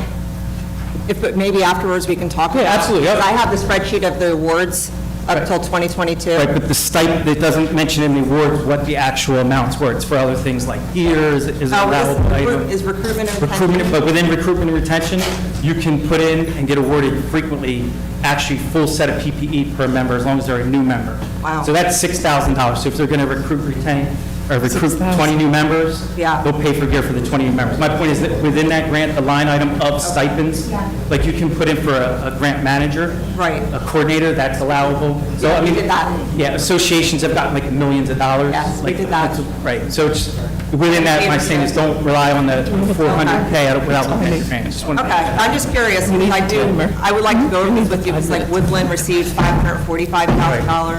Yeah, Let's go over there's, this. I'll give you my card, we can go over that, so moving forward, but hope you get it, and you get what you need. I did hear something that bothered me when, and I'm not sure who made the comment up here, that Mount Holly has a severe manpower problem? I said, You said that? Okay, what qualifies you to, well, I've been running calls here for a lot of years, and my daytime response is just like anybody else. They're not getting out quickly as the other departments. Daytime response. It wasn't that, it meant to be derogatory. You made a statement in public, sir. Yeah, but that's where we're at, that's why we're having this meeting. Excuse me, And that's why we're getting on board. This is not a forum for you to argue with the fire. I'm not arguing, I just wanted to make this a Everybody's in the public. same boat, volunteer, right? That's why we're having this meeting. You're correct. It meant to be derogatory, so I'm sorry you took it that way. I didn't take it anyway. You made the statement that we have, your exact words were severe manpower problem. We're a volunteer organization. I have 12 active members, right? You have 16. Can I finish my statement? Let me finish my statement, please. I have 16 new members joining next week. 16. So saying that we have a severe manpower, that Tiller will be going to a lot of fires very soon. So I appreciate you not using Mount Holly derogatory manner. Thank you very much. I hope it does. Next. I'm going to get that job, Richard. There you go. So nasty. Your name's your? Hello, my name is Lorraine Busa. I live at 8 Wells Court, as you know, in Sage Run, and I've been a member here for 27 years. We've lived in Hainesport. It's a tough act to follow there. I wrote down my ideas just so, because it's a little nerve-wracking standing up here. So if you don't mind, I'll just read my little notes here. Well, everyone knows how lucky we are to have a volunteer fire department here at Hainesport. I'm not sure if everyone realizes just how blessed we are to have this caliber of firefighters. These men and women are truly our own hometown heroes that tirelessly, without hesitation, dedicate themselves to our community. I have been the recipient of their caring and concern, so I can truly speak from experience with them. It is imperative that we provide updated equipment for the safety of our community, as well as for the safety of our firefighters. Anything less is a disgrace to our community. These men and women are courageous, dedicated, caring, and selfless. Please, we must do the same for them in providing updated equipment. Thank you for letting me speak. And I see it seems very positive what's going on tonight, so that's really a good sign. Thank And you. a quick shout out and applause for our firefighters in Hainesport. We appreciate it.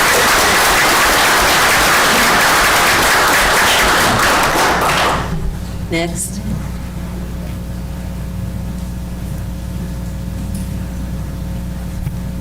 Good evening, my name is Mark Murdy, 2614 Creek Road, Hainesport, New Jersey. Can you hear me if I speak like this? I thought you could. Okay, so a couple things I have a problem with. Does this township have a building height restriction? Don't look around, you should know. Do we have a building height? Building height restriction, why can't I go build a 10-story building right now? And then charge the fire department a whole bunch of money to buy all kinds of equipment to take care of my building? That's what I'm asking. I'm not sure what zone it is, but there might be a zone that allows. Okay, so we don't know right now, is that correct? It's in the zoning ordinance. I don't have it in front of me now. Okay, that's good. So the next thing is, when we're building these big tall buildings, i.e. the warehouses, are the warehouses required to have fire suppression systems in them? Yeah. In the ceiling, do they also have vents in the ceiling in case something needs to be done? They have skylights, most of them. Okay, so that took care of that. There shouldn't be anybody up on the roof because they're too damn tall to start out. Okay, next thing is, there's a RV Rancocas Valley Regional High School college fair coming up in September. I highly recommend the fire department get some people out there, talk to the kids. We're trying to get ideas for the Coast Guard Academy. I recommend that parents get their kids out around 9th grade. They want to go to any of the major military academies. They require these STEM majors pretty much, because that's what your degree is going to be in STEM. It's not an associate of arts degree when you do there. It's associate of science. The kids need to have time for community service. What a great idea, working for the fire department and become a community service. And I know the 9th graders probably aren't going to work as well. But there's just some heads up.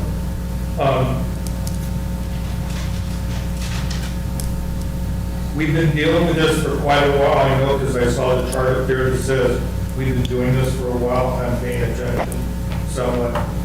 I'm just curious on the way things are going, and I know you guys do a good job with what you have.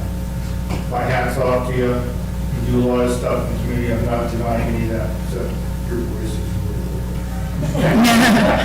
It's not like that when you're berating anyone, so that's okay. Basically, that's it. I appreciate what you're doing. I appreciate you coming down. I wasn't really excited about since I've worked on aircraft for 24 years. I've also been in the Navy, the fire school in the Navy, and we got to do all kinds of fun stuff, just put things out with water. So jet fuel does not like water, I already know that, and neither does any other fuel just like water. So you guys have a whole lot of stuff going on. Again, I appreciate what you do. I'd like to see you be able to get to what you need, and I'd like to also see for our pocketbooks that we kind of keep it down on the taxes. I know we've been working on it, and I know I've only lived here 26 years. I know every year it comes out, we want to start saving money and saving money for this. And my last question is to everybody, your house catches on fire, or loved ones get killed because we don't have enough people to help and come and save your butt. Think on that was important. And we don't want to end up like LA. Thank you. Amen. Thank you. Thank you, Mark.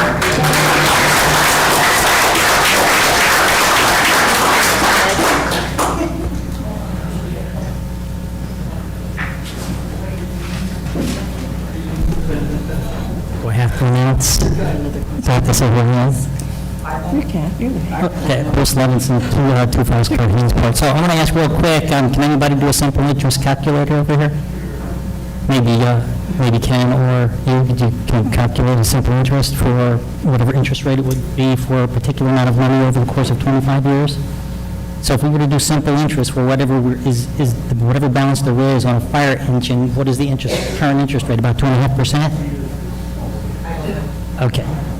All right, so I would base this on 2.5% for 25 years. I did a simple interest calculator. I got this off of the computer, so forgive me if I'm wrong. You can all check it out. But if we have a $1,300,000 charge on a fire engine, all right, the final payment with interest comes out to $1,462,500 over the course of 25 years. The interest paid amount is going to be $58,500.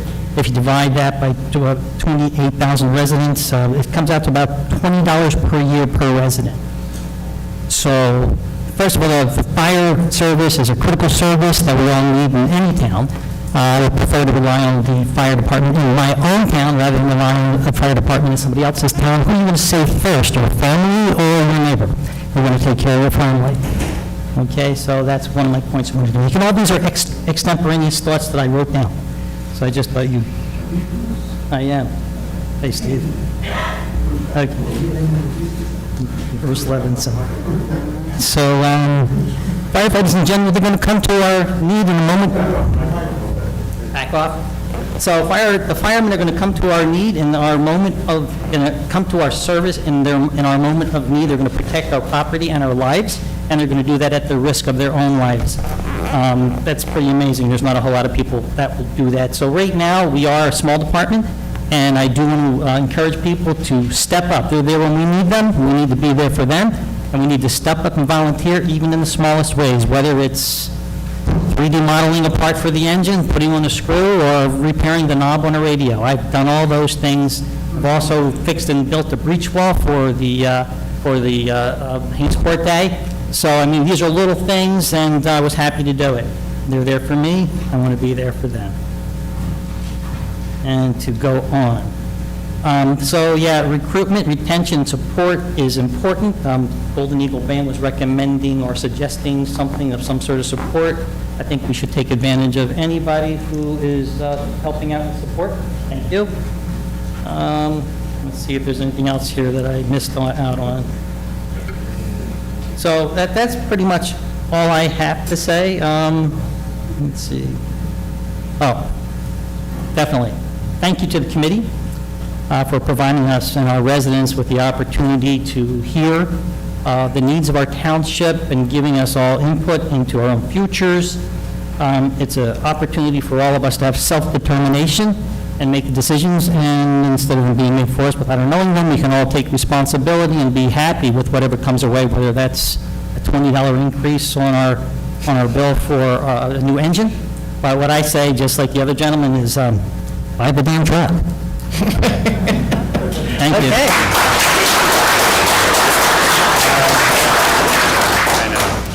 Hello, Hainsport. You're facing us, please. Here we go. My name is Ted Costa. I live at 81 Perry Drive. My pleasure to be here. The people in this room are the ones that make Hainsport great, really. You're the concerned ones, and we're all here to find solutions. I better be quick, otherwise I'm going to die of heat. Now, we've heard the problem enunciated by our fire chief. The problem is we've got high-rise buildings in town and no fire truck to serve them. That's a problem. And of course, it costs $1.3 million to buy a ladder truck, or more by the time things happen over the years. I'm thinking more like 1.5, 1.6. Now, that's the problem. And I was just thinking, wouldn't it be great if we got an applicant that comes in who says, okay, I want you to approve our high-rise development. Wouldn't it be great if we could assess a few $100,000 against that applicant? $1, $2, maybe $400,000. Now, I'm not even sure if it's legal, but wouldn't it be great if an applicant volunteered to pay that money? Wouldn't it be great if an applicant said, look, I'm going to put up a $25 million tax rateable, which brings in $200,000 a year to pay the debt service on that fire truck, and I'm going to give you $400,000 cash. Wouldn't that be great? Would you fire company guys say, no, we don't need the money? Would you say that? Excuse me, could you change the podium to face us I'll be happy to. where it was? Sure. Is that it? Thank you, you're addressing us. Okay. I'm trying not to strain my voice. I've lost it. Anyway, that would be great if that could happen. And I was just thinking, we may have exactly that.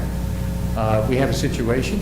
We have a nice applicant who wants to build a self-storage facility on Route 541, right next to the Trap Rock piles of junk. Trap Rock is a company that has mounds of dirt and rocks on their property.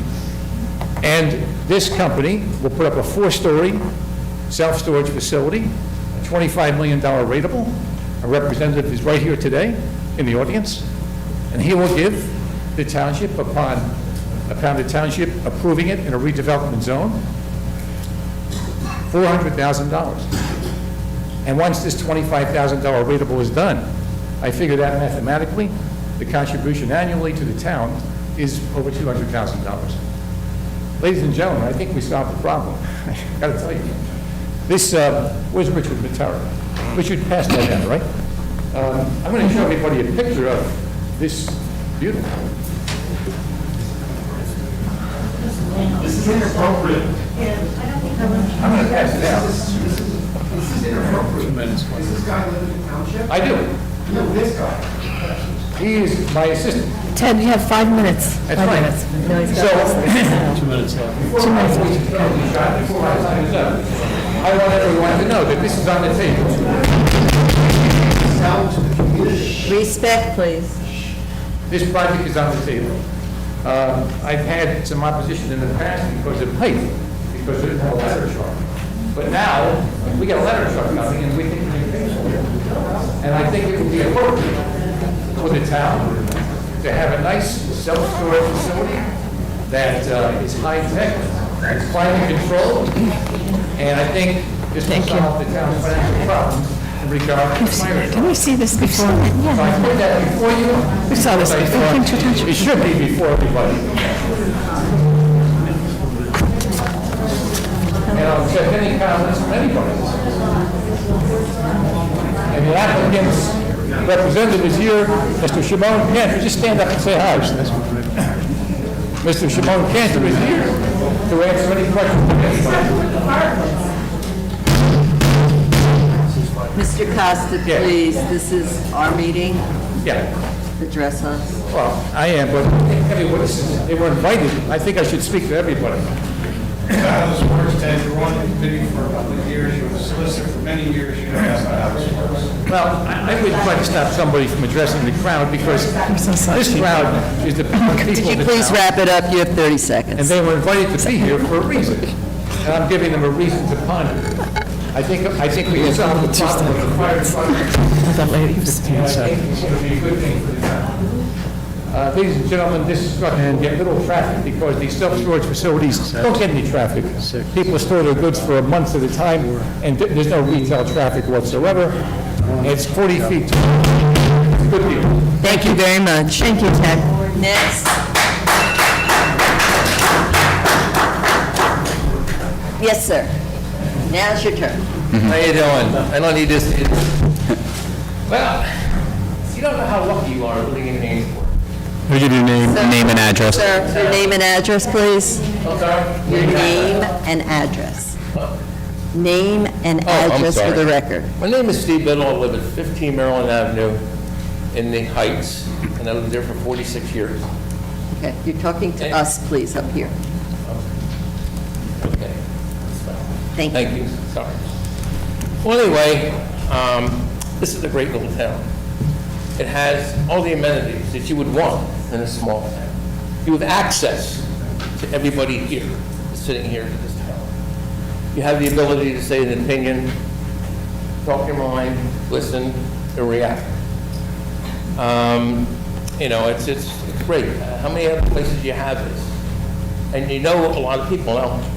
I don't get here much anymore because Tuesday night's my rehearsal night.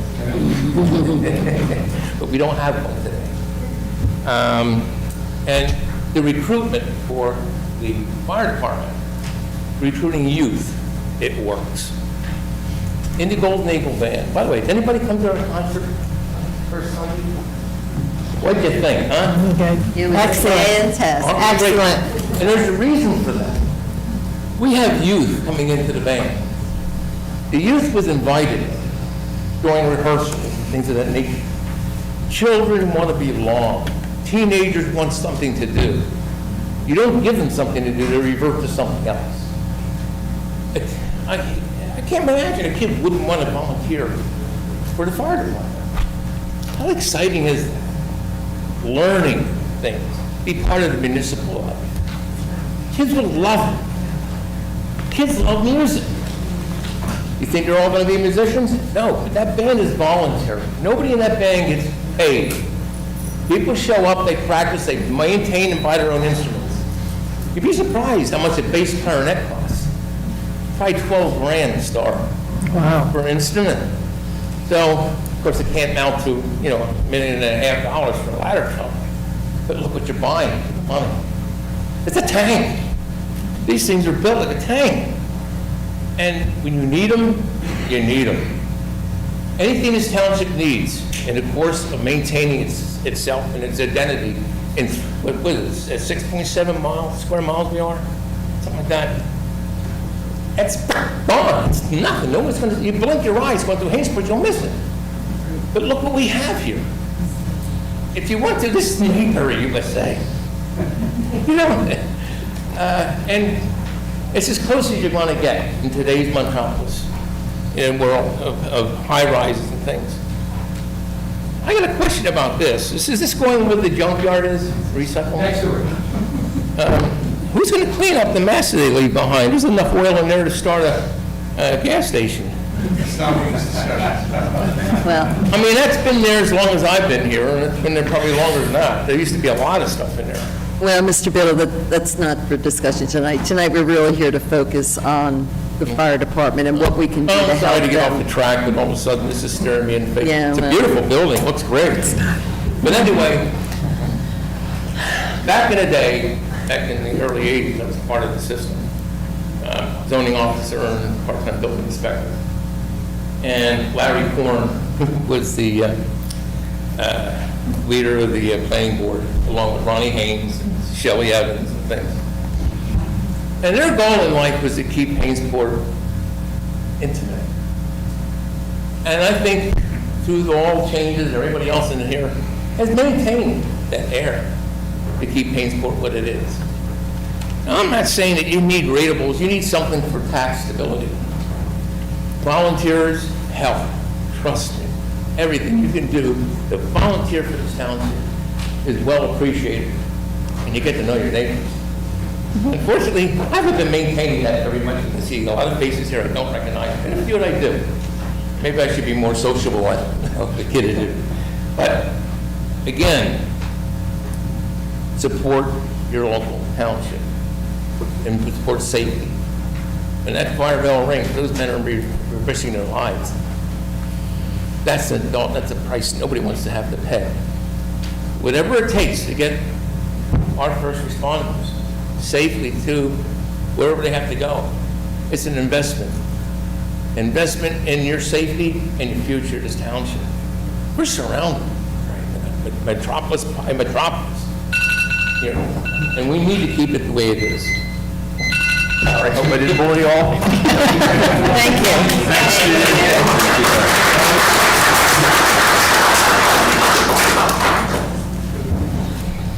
Yes, please, your name and address. Good evening. Kevin Stokely, 24 North Cumberland Avenue. I've been involved in the fire service since 1980. And before I go any further, I would like to thank the Township Committee and the Fire Department for doing this, because this is unheard of, opening the doors and letting people speak and be involved in what's going on. And this is critical if you've ever been involved in the fire service and know where the fire service is going. That's first. So thank you guys.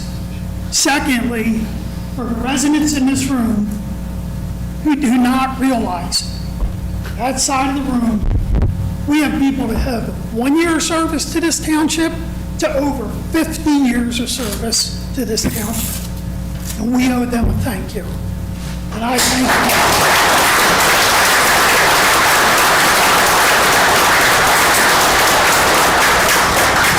you. We have a fire chief that I say all the time, the guy's got to lose what hair he's got left, because he is so embedded in this fire department, in this town, along with all that, because he cares. I've been involved since '80. I joined the fire company here, and I'm going to put this out because I don't want people to say, well, why aren't you running? I was joining the fire department. I love it, but health issues held me back. But with that being said, anybody that sees me on Facebook knows that I posted when we had the wildfire. How many fire departments were there? Chief, any idea? I had 23 fire companies. 23 fire companies, probably 200-300 firefighters. People that were there for one reason, because they care. It wasn't because they're your friend or whatever, and you'll never see them people again, and they'll never see you again. But the fire service, if you've ever been involved in it, it's about caring, number one, and helping your neighbor. I've touched, anybody knows me knows, I'm embedded with every fire company in Burlington County, and I've been at every one of their buildings.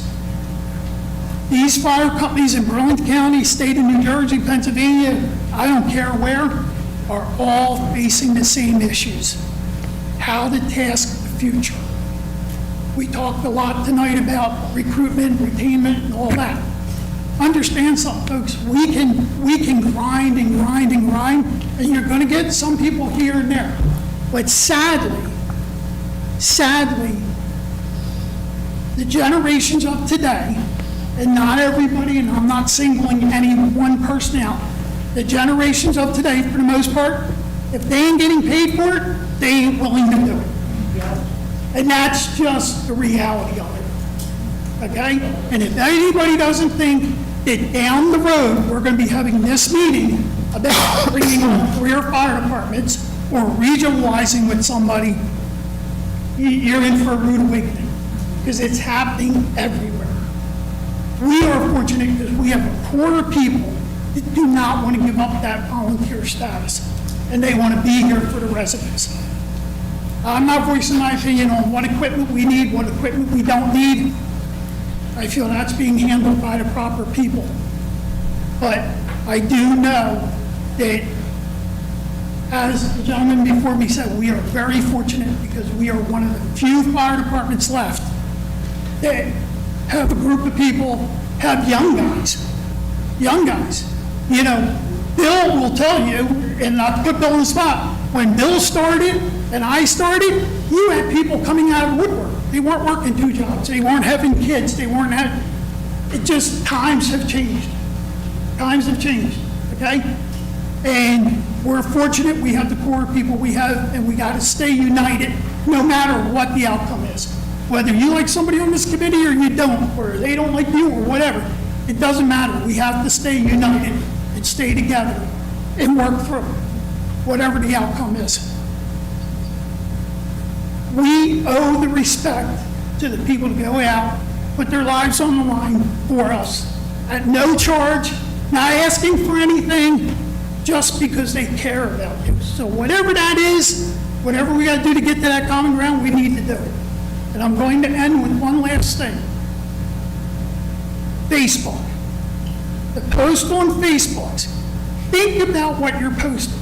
If it's a personal vendetta against somebody or whatever, think about what you're posting, because when you put, oh, the township's doing away with the fire department, that is the most disrespectful thing you can do to these people that give their heart and soul to this town. Thank you, Mr. Stoker.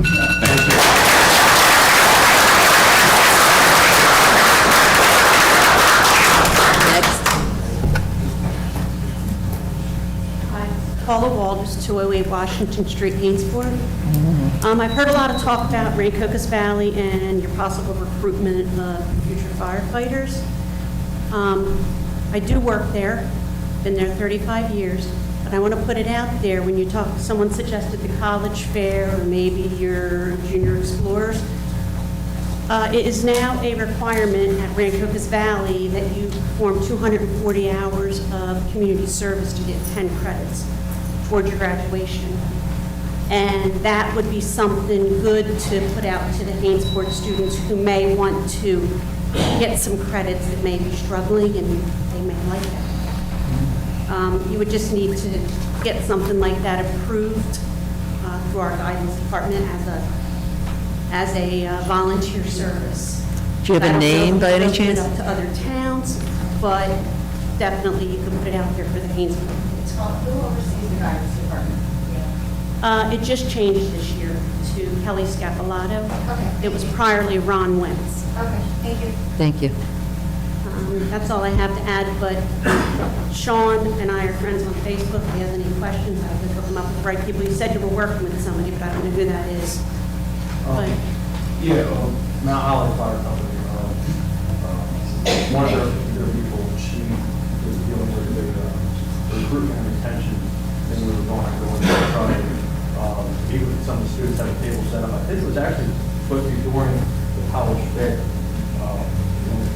okay, but like I said, it's something where the kids, to get 10 credits towards graduation, they just have to have guidance sign off on it. Okay. And then they say, yes, we approve that. The firehouse keeps a timesheet, and they get credits for time off. And how many hours was that? You said 23? 240. 240. Yes. Very nice. Thank you very much.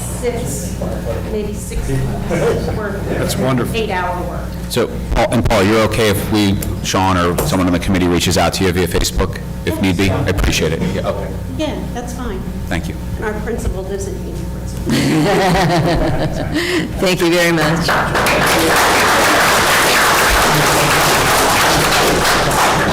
Yes, sir. How we doing? My name is Jim Johnson. I live at 11 Maple Lane. Lived here since 2015. I'm a 30-year fireman. Been career staff for 25 years. I was basically born in bunker pants. So what these guys do and gals, I appreciate it because I was there once. I volunteered for a long time. Fortunate enough, I get paid to do what I love. I'm one of the few people in this world that gets to enjoy his job. I heard a lot of numbers thrown around, very confusing, coming from a point of, need versus want. I'm struggling understanding the need for Quint when you were surrounded by ladder trucks. And you are surrounded by ladder trucks, make no mistake about it. The cost difference, I mean, if you're getting a Quint for $1.3 million, I'll buy it today. Because that's insanity. That's the lowest I've ever heard. That's the number we got. So I would scrutinize that number extensively. I would do it very often. I'm president. Okay, and that's C1? Yeah. Okay, Redbird? They're all Redbird down. Great grain of salt. From experience, I'll tell you grain of salt, okay? I would be more aligned to think you'd buy closer to $1.7 to $2 million, honestly. That's probably where you're going. I would really look into that, seriously. I think the larger issue that you guys are faced with, just knowing some of the faces, and Christ, I've been here forever, and Sean, you and I came up together.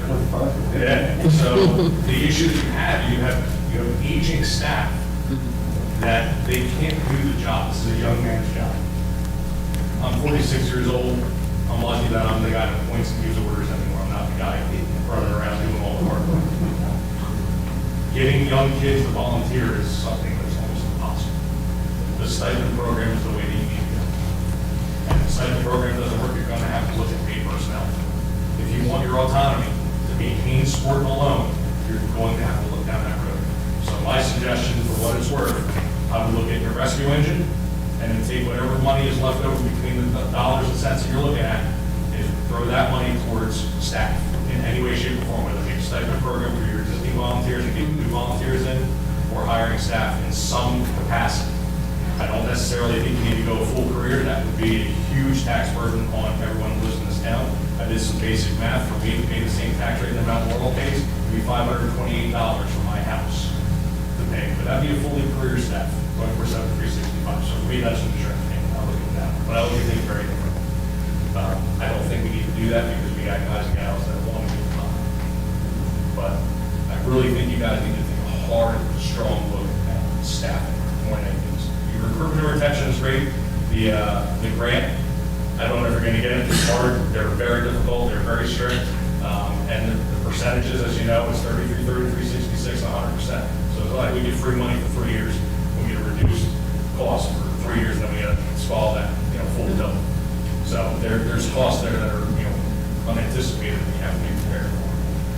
And Mr. Costa, it is 100% illegal for a business to buy a ladder truck or equipment or building. Contribution is not illegal. The way you presented it, 100%. All right. Thank you very much. Thank you. Yes, Mr. Black. Jennings Black, 2505 Elm Avenue, down at Chase. I'd like to thank Sean, our entire fire department, our emergency squad. They saved my life 2 years ago. I thank you guys, everyone for that. Thank you. You've also saved my daughter's life several years ago also, too. I thank you for that. My wife had needs many times before she passed a few months ago. You satisfied those needs. I thank you for that. When the tornado and lightning struck our house last year on 7:40 p.m., August the 7th, 2023. Sean was he's my neighbor. He's on my front lawn at my 911 call. He's on my front lawn in minutes.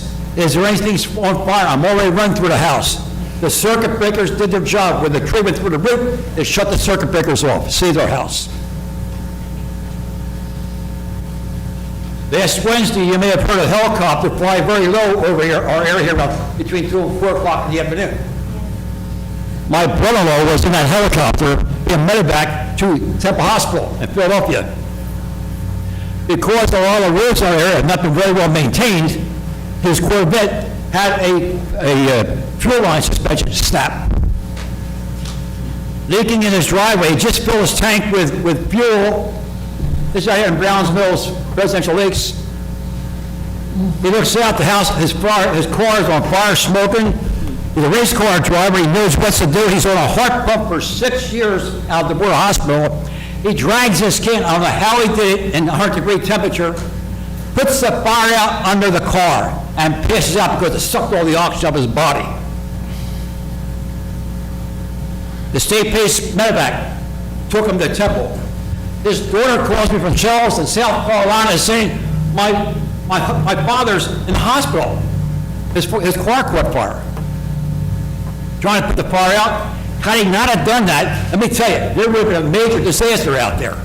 All those trees out there, all this dryness right now, there would have been a major disaster out there, and he had enough guts. I don't know how he got that can out there. But being a race car driver, you know what you need to put out a gas fire. He did it. Car's destroyed. Okay?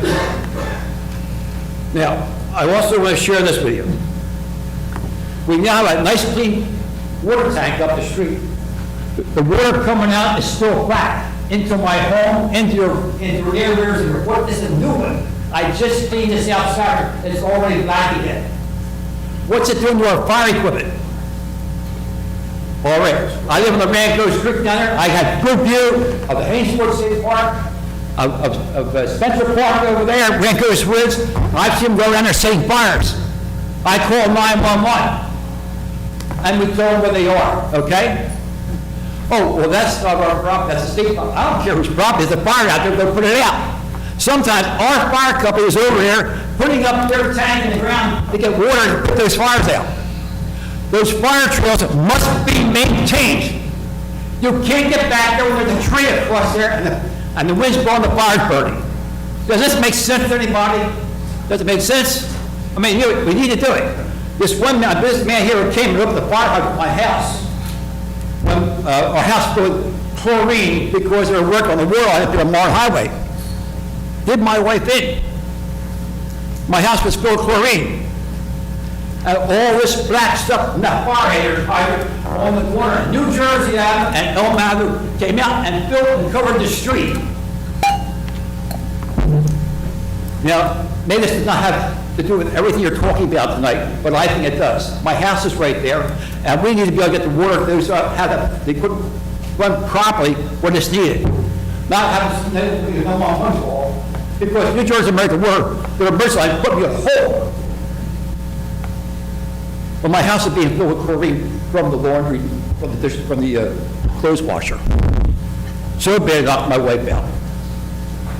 In a hospital bed house there. These are facts, folks. Go check the water faucets in your home, your aerators. This is a new one. It's only a couple weeks old. It's already black. I washed it outside. It's black again. What's it doing to our fire equipment? We live in a town with I've been here for 45 years. I been here when I was 15 years old. I lived out here, okay? These fire trails need to be maintained so those guys can get back there and do the job. When the wind starts going, nothing's going to stop it. I don't know how they stopped that one over there across the highway. I don't know how they did it. I said, boy, there we go. That wind was blowing. I know what it's like. That fire goes fast. I'm done. Thank you. Thank you, Mr. Black.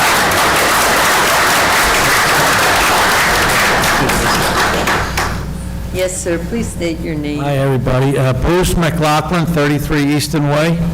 Paul, I really appreciate the slides you did about the committees of past governance supporting the fire department. I certainly speak as one of those old committee members, and I hope the tradition continues. I'm kind of glad I'm not up there because you have a lot of challenges that you're facing with recruitment and picking the right equipment and this and that. George, I kind of heard some of what you were saying. I heard $1.3 million for the Quint, that's the ladder truck that we're talking about? Okay, again, I'm not an expert in fire, I never tried to run the fire department. But every time I see a fire, I always see a ladder truck putting the fire out. And the only other thing I'm going to say is good equipment gets good people. So you guys hopefully will make the right decisions, and God bless you. Thank you. Okay, anyone else in the room?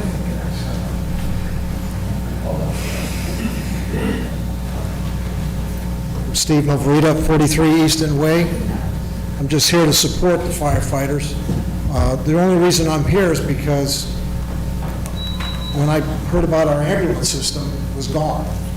And I'm thinking, well, I'm going to come to this thing tonight because I want to support these guys for what they do. I wish we would have had a committee like this for our ambulance service. I'm not sure what happened, but with what everybody said about it, ladders around us or whatever it may be, these guys need a ladder. We can't wait for these other people to come around to put these fires out. We have a great place here in Hainesport. I've only been here for 25 years. And I came from Chicago, and I didn't know where I was moving to. But I'm thankful every day to be in this township because of what these people, what everybody does here. But the reason, like I said, why I'm here is because the ambulance disappeared. We never had a committee like this. And we should have, because my dad, who I took in when I moved from Chicago, those guys in that ambulance service, they were there constantly. In fact, I got to know them by their first names. And I would tell them at 3 o'clock in the morning, don't put the lights on, he's got a seizure, here they come blaring in, and they were great.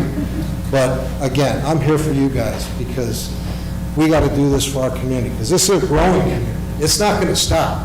So whatever, if we're behind, it's because of our fault. It's like Christmas, we know it's coming. So we got to get what we need, and for me, I'm supporting all you guys. Thank you for your service.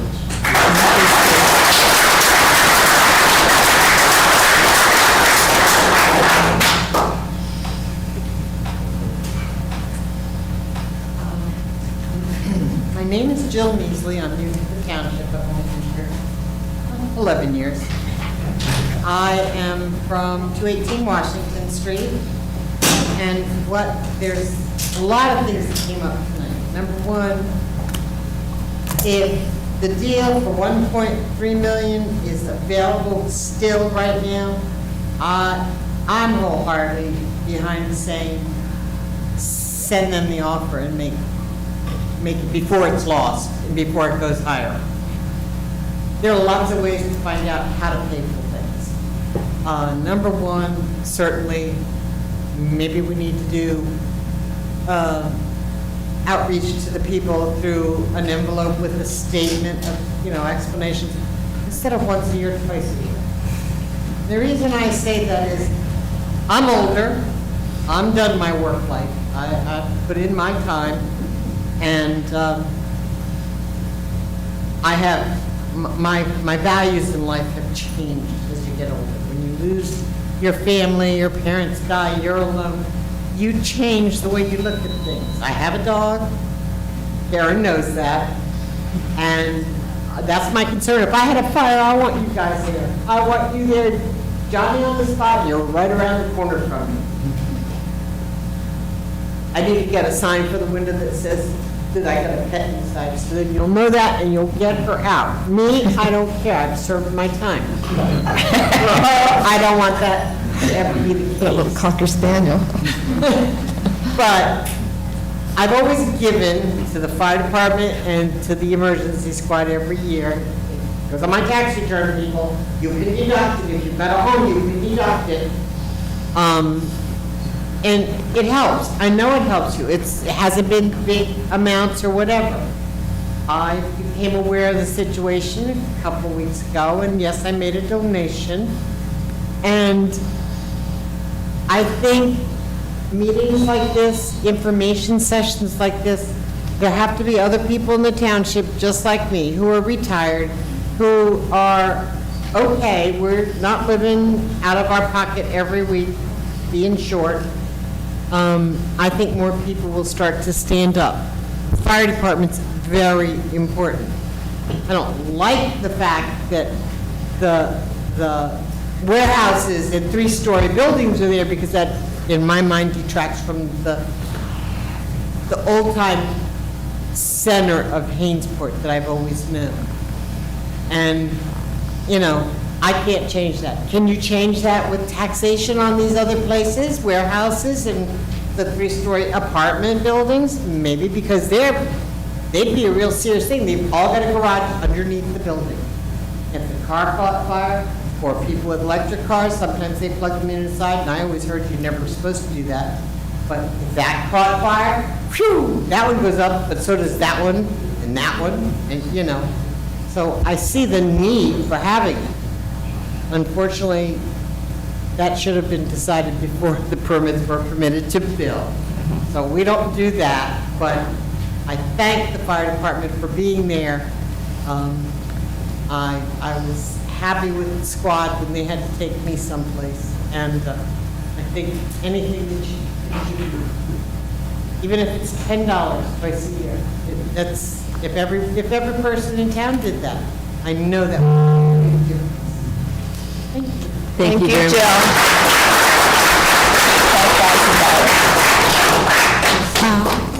Yes, ma'am.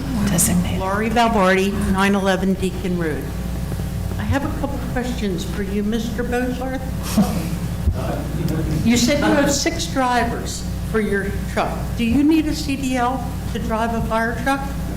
Is that in-house training, or is that part of the school out in West Camp? That's, they have to go through a EVOC, Emergency Vehicles Operators course, or certification. That is 3 days long. And to operate the apparatus, you also have to firefighter 1 certificate. That's my second question. When you get a new volunteer, how long does it take from the very beginning, if they have no experience, until they're a firefighter? It usually takes about a full year. You're talking about every year of school, 250 hours, what's that? 220 hours, and then you have the EVOC course. You have 4 minutes left. It's a 4-minute warning. Refuse to sit down. Okay, now, I just paid my taxes today, and it went up, and that's okay. They said most of the raise was because RV asked for more money, which is fine. Does RV have a class that would like start a firefighter while they're still in school, so that when they got whatever the age is, that they would be ready to go right into the fire company, which would benefit all the towns that feed into RV? That would be nice. It's a great idea.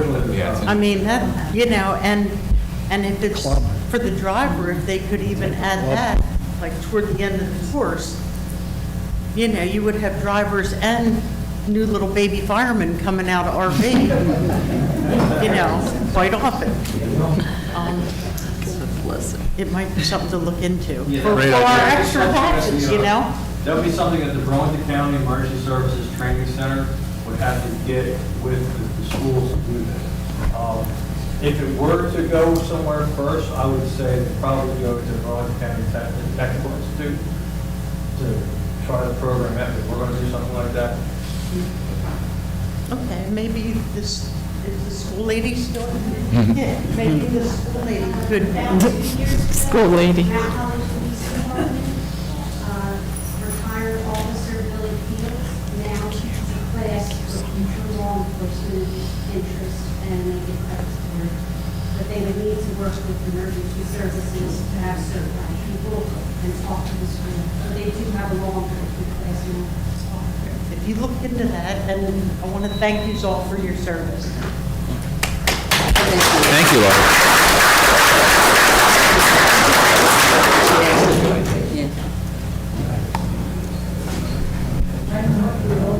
From 903 Beacon Road.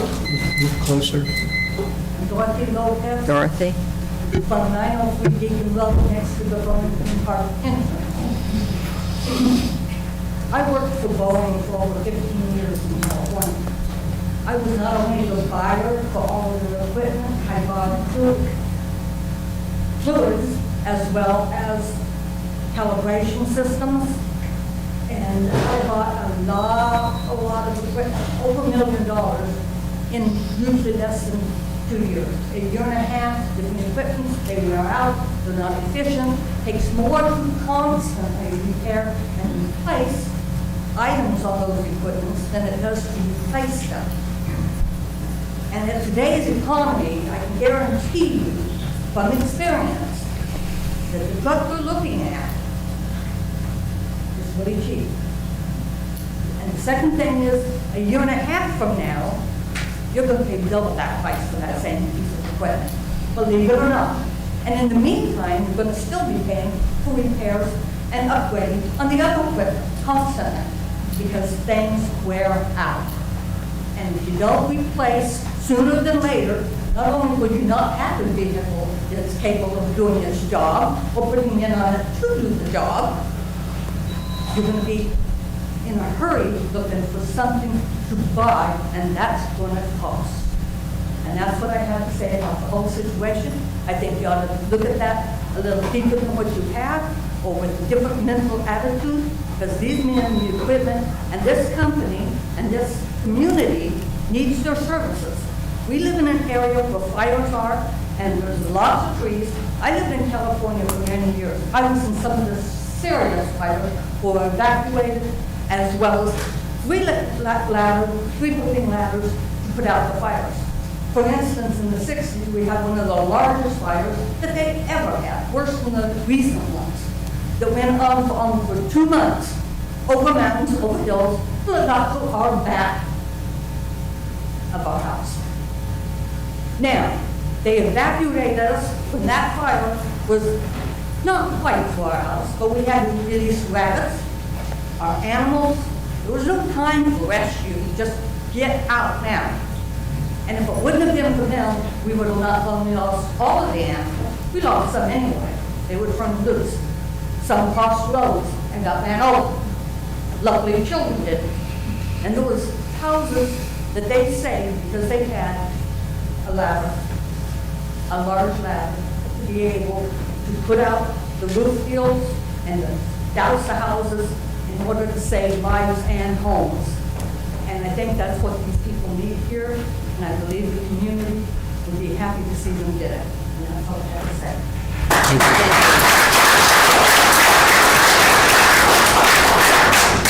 Anyone else?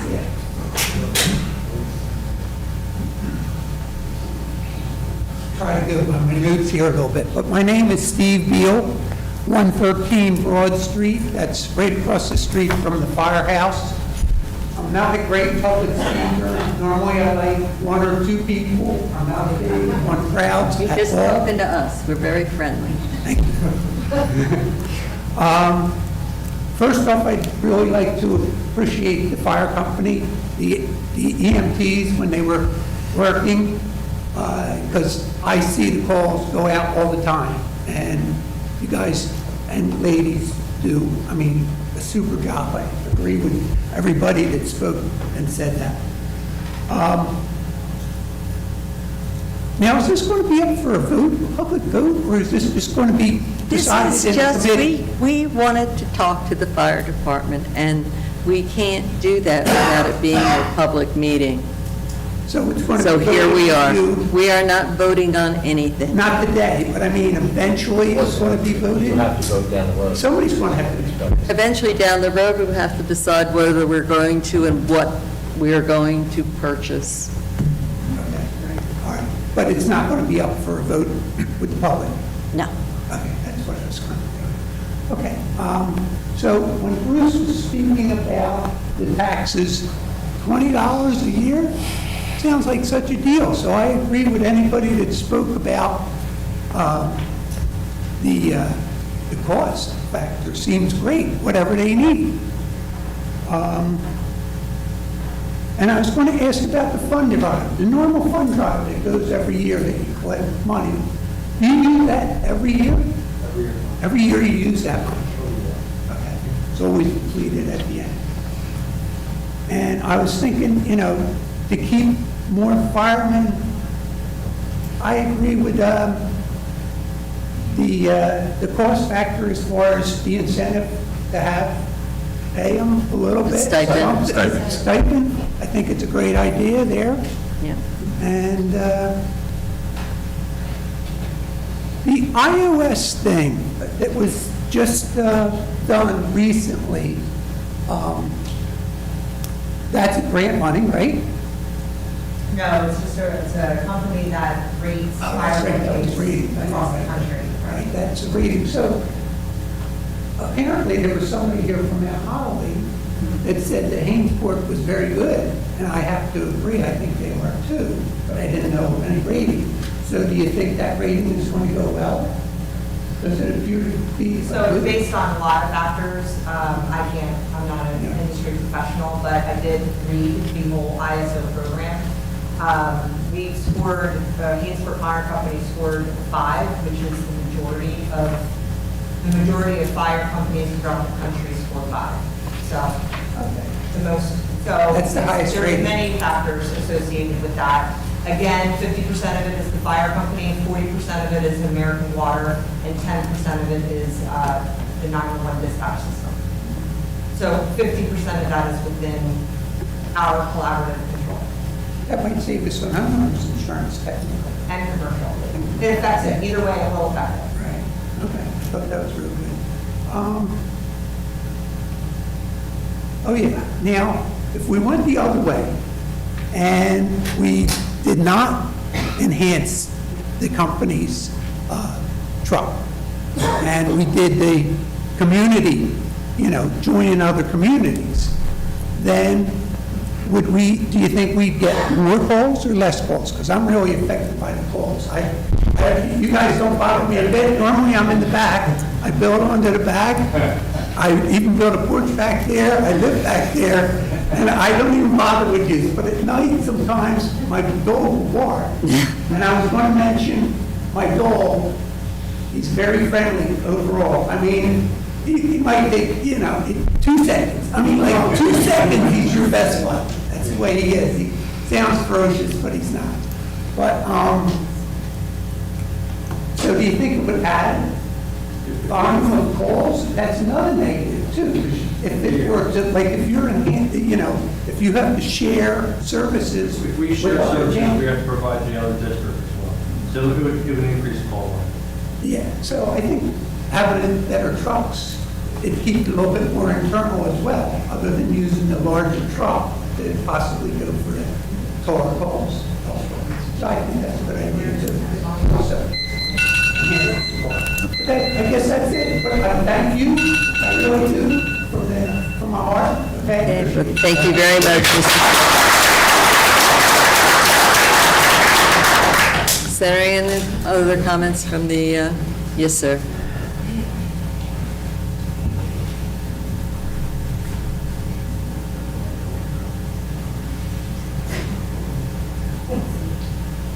Good evening, everyone. Steve Scott is my name. I reside at 33 Bancroft Lane here in Hainesport.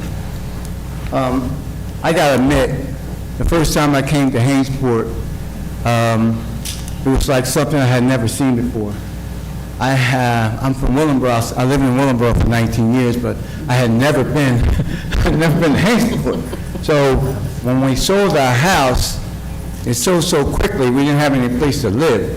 So we moved in with my in-laws, and then my wife and I, my family, we started looking for a home. And we ended up coming to Hainesport. And I was like, how did we ever miss this place? It was like the most beautifulest town I had ever experienced in my life. Just cruising through, and it's like, wow, this is a peaceful environment here. And I just want, how can we be a part of this? And so we ended up looking around, and we saw a house for sale. And this couple had been at 33 Bancroft for a year, and then the husband got relocated to Tennessee. So we put a bid on it, and he took it right away. It's like, wow. And so their name was the Mackleys. It was, they were beautiful people. And so they sold us this house, and we moved in, and there were some issues with the home, but then we had to move out, and they had to rebuild the house and but it's been great ever since. It's just been wonderful neighbors, just wonderful people. I'm just excited about it, you know, just living in Hainesport. I can't say nothing but positive things about Hainesport. It's just a beautiful place. So, you know, we've been here 20 years now. All of a sudden, it's 20 years later, and we're still loving Hainesport. You know, even like with the hill that we live on, you know, I still cut my own grass. I love the hill, you know. It's just like people come and say, Mr. Scott, I'm like, how you deal with that hill? I'm like, I'm in shape. That hill will keep you in shape. So, you know, I was asked. I coached the Willenboro Recreation Wrestling Program. I've been coaching that program for 28 years, and you know, they came to me and they said to me, Steve, you're going to have to figure out a way to bring money into this program. So they said to me that you need to, you know, try and get some sponsorship or something. You need to try and get the young people involved where they can go out and create revenue.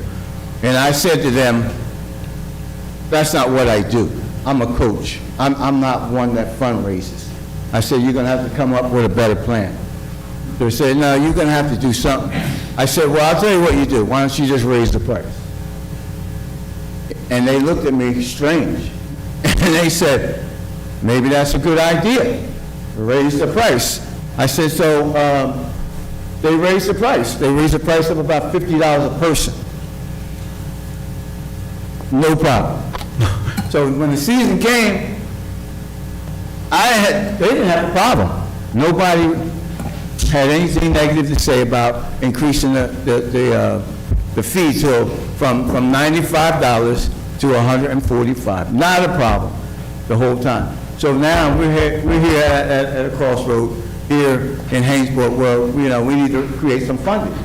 The gentleman said it's going to cost us $20 more a year, or is it a month? I'm saying to myself, that's minuscule. That's nothing compared to, you know, some of the amount of money that we do make. Because I know if you live in Hainesport, if you live near me on 33 Bancroft Lane, you got to have a certain type of income. So even though I just retired, but still, that little bit of money means nothing. It's just a little bit of money. Raising taxes, I don't really complain about that because my taxes in 20 years haven't gone up that much.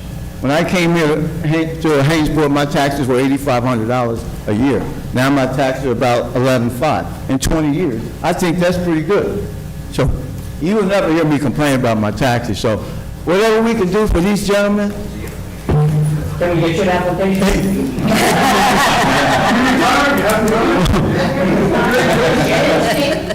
Well, you didn't let me finish.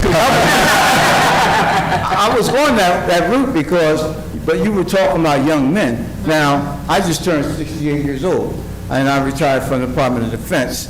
And like I said, I coach wrestling. I've been involved in sports my whole life. I'm the type of guy that's always moving. So that was the next thing. Definitely, you're going to get an application from me.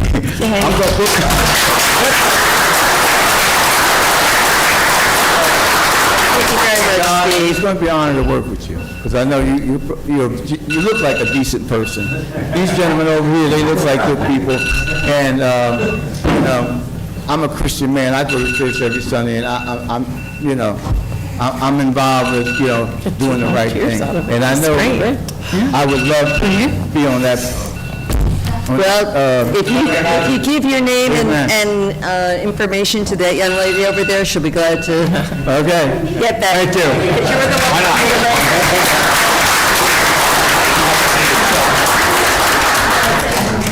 Okay, here comes Shelby. I really need to pay. I'm hungry. That's it. Hi, everyone. My name's Shelby McCarr. I live at 98 Washington Street. I am also a member of the fire company, and I am the president of Our Ladies Auxiliary.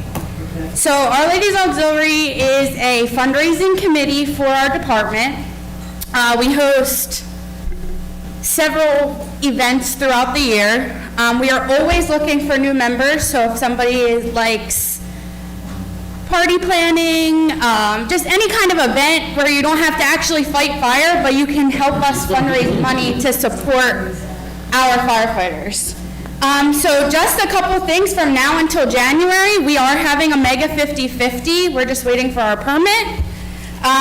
We will call that on October 5th, which will be the kickoff to fire prevention open house that we will have at our firehouse with lots of fun things to do. November 15th, we're having our annual designer bag bingo. That is a pretty big fundraiser for us. New this year, we will also be doing, well, not this year, January 31st of 2026, we will be holding a murder mystery event with dinner. And we also, a good thing for our community is we rent out our hall. If you're looking for somewhere to have a birthday party, your wedding, anything, you can contact us and we will be more than happy to host your next event. Thank you. Thank you, Shelby. Thank you, Shelby. 2 minutes. Hi. Sharon Lontock, 3 Sailor Court. I am not an eloquent speaker, and I'm not a long speaker, so I can be the last one here to wrap it up. I don't really know what equipment you guys need. I'm not an expert. I leave that to you guys to make the decision on what we need. But what I am going to say is my daughter is a volunteer firefighter with this department. She puts a lot of time in, and she is free. And so does everybody else that sits here. And I do not want to feel that what they're doing and putting their lives to save somebody else's wasn't worth the cost of something that we needed, and it came down to something financial. And I don't want you to have to be in a position to look at anyone's family and say that their life wasn't worth paying for the equipment that they needed. And that's all I have to say.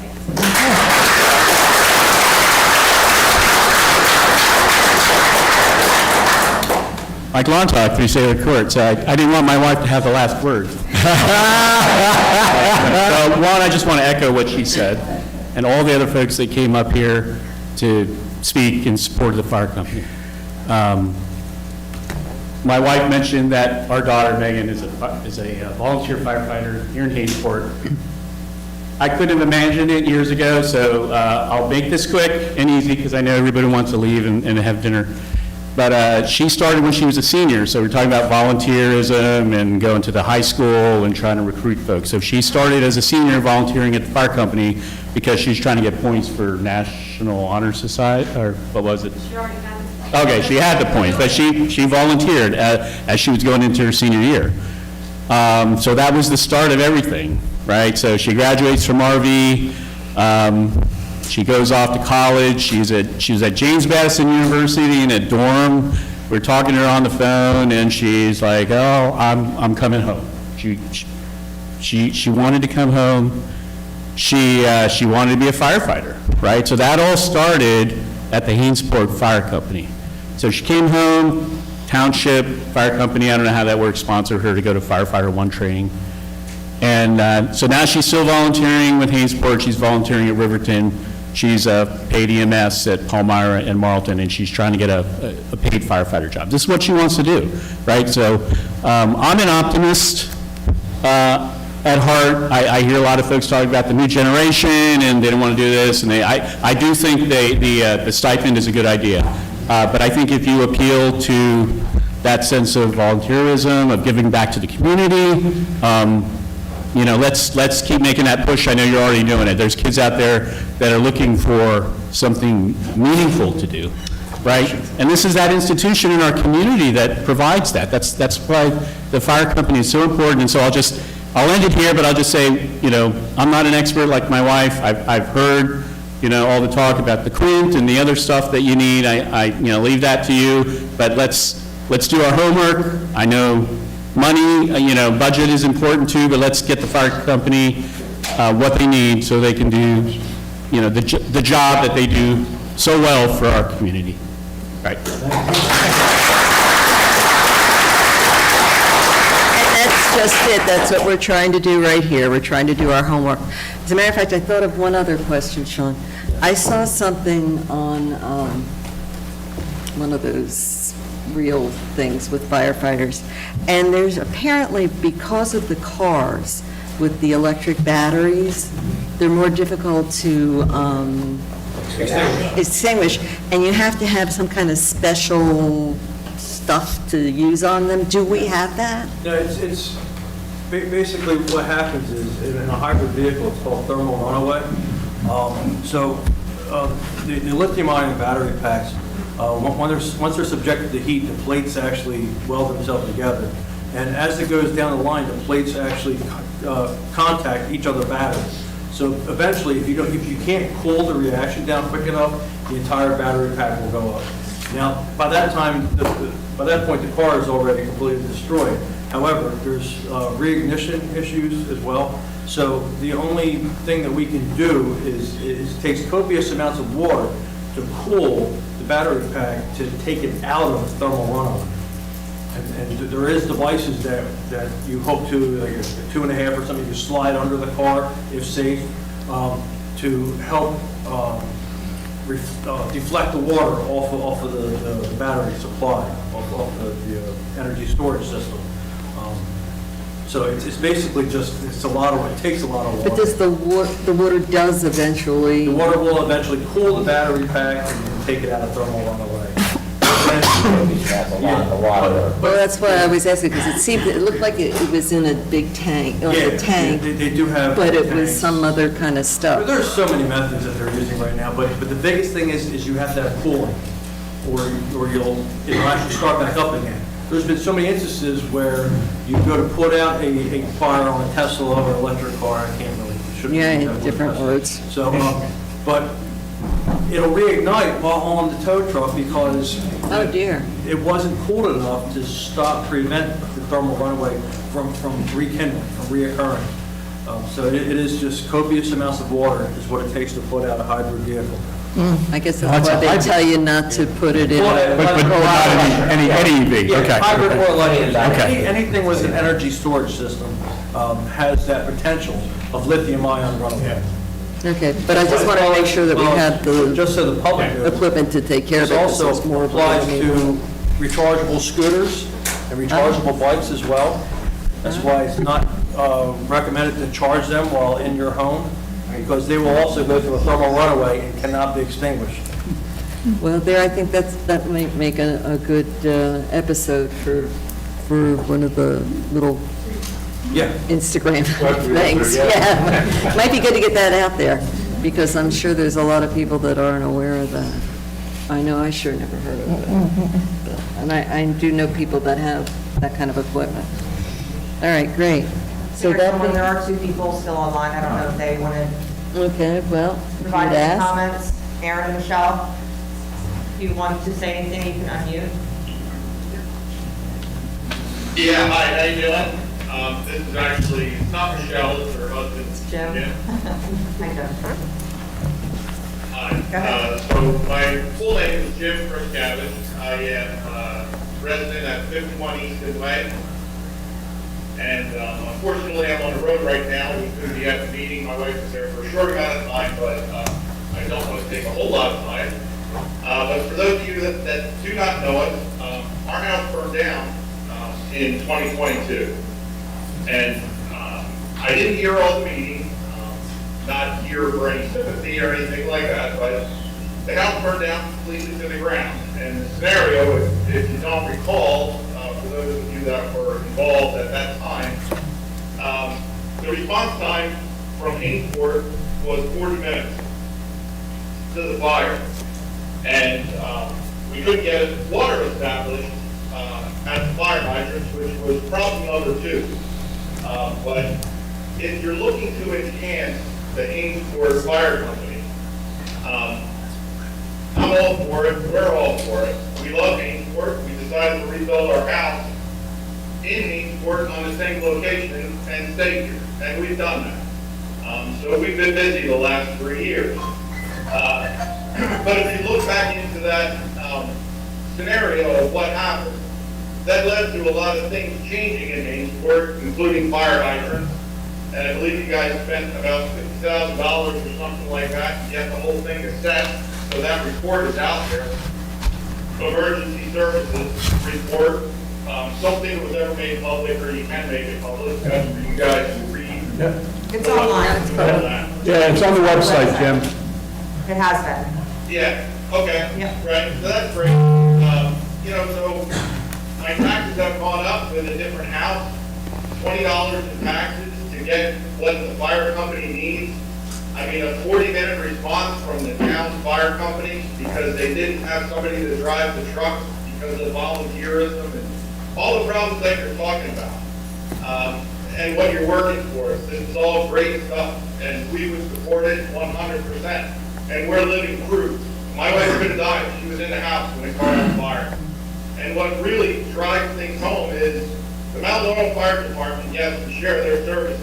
They were there for 6 minutes, response. They ran out of water. They were inside my house doing all this while Hainesport couldn't get their fire company over there. They couldn't get a driver for the truck to respond to that fire. And that's not a criticism, it's a fact. These are all fact-based things. So if any way that you can enhance that and keep our residents safe, you need to do it. And that's where I would leave that. Thank you very much. Thank you. Thanks, Jim. Anybody else? Aaron, did you want to say anything?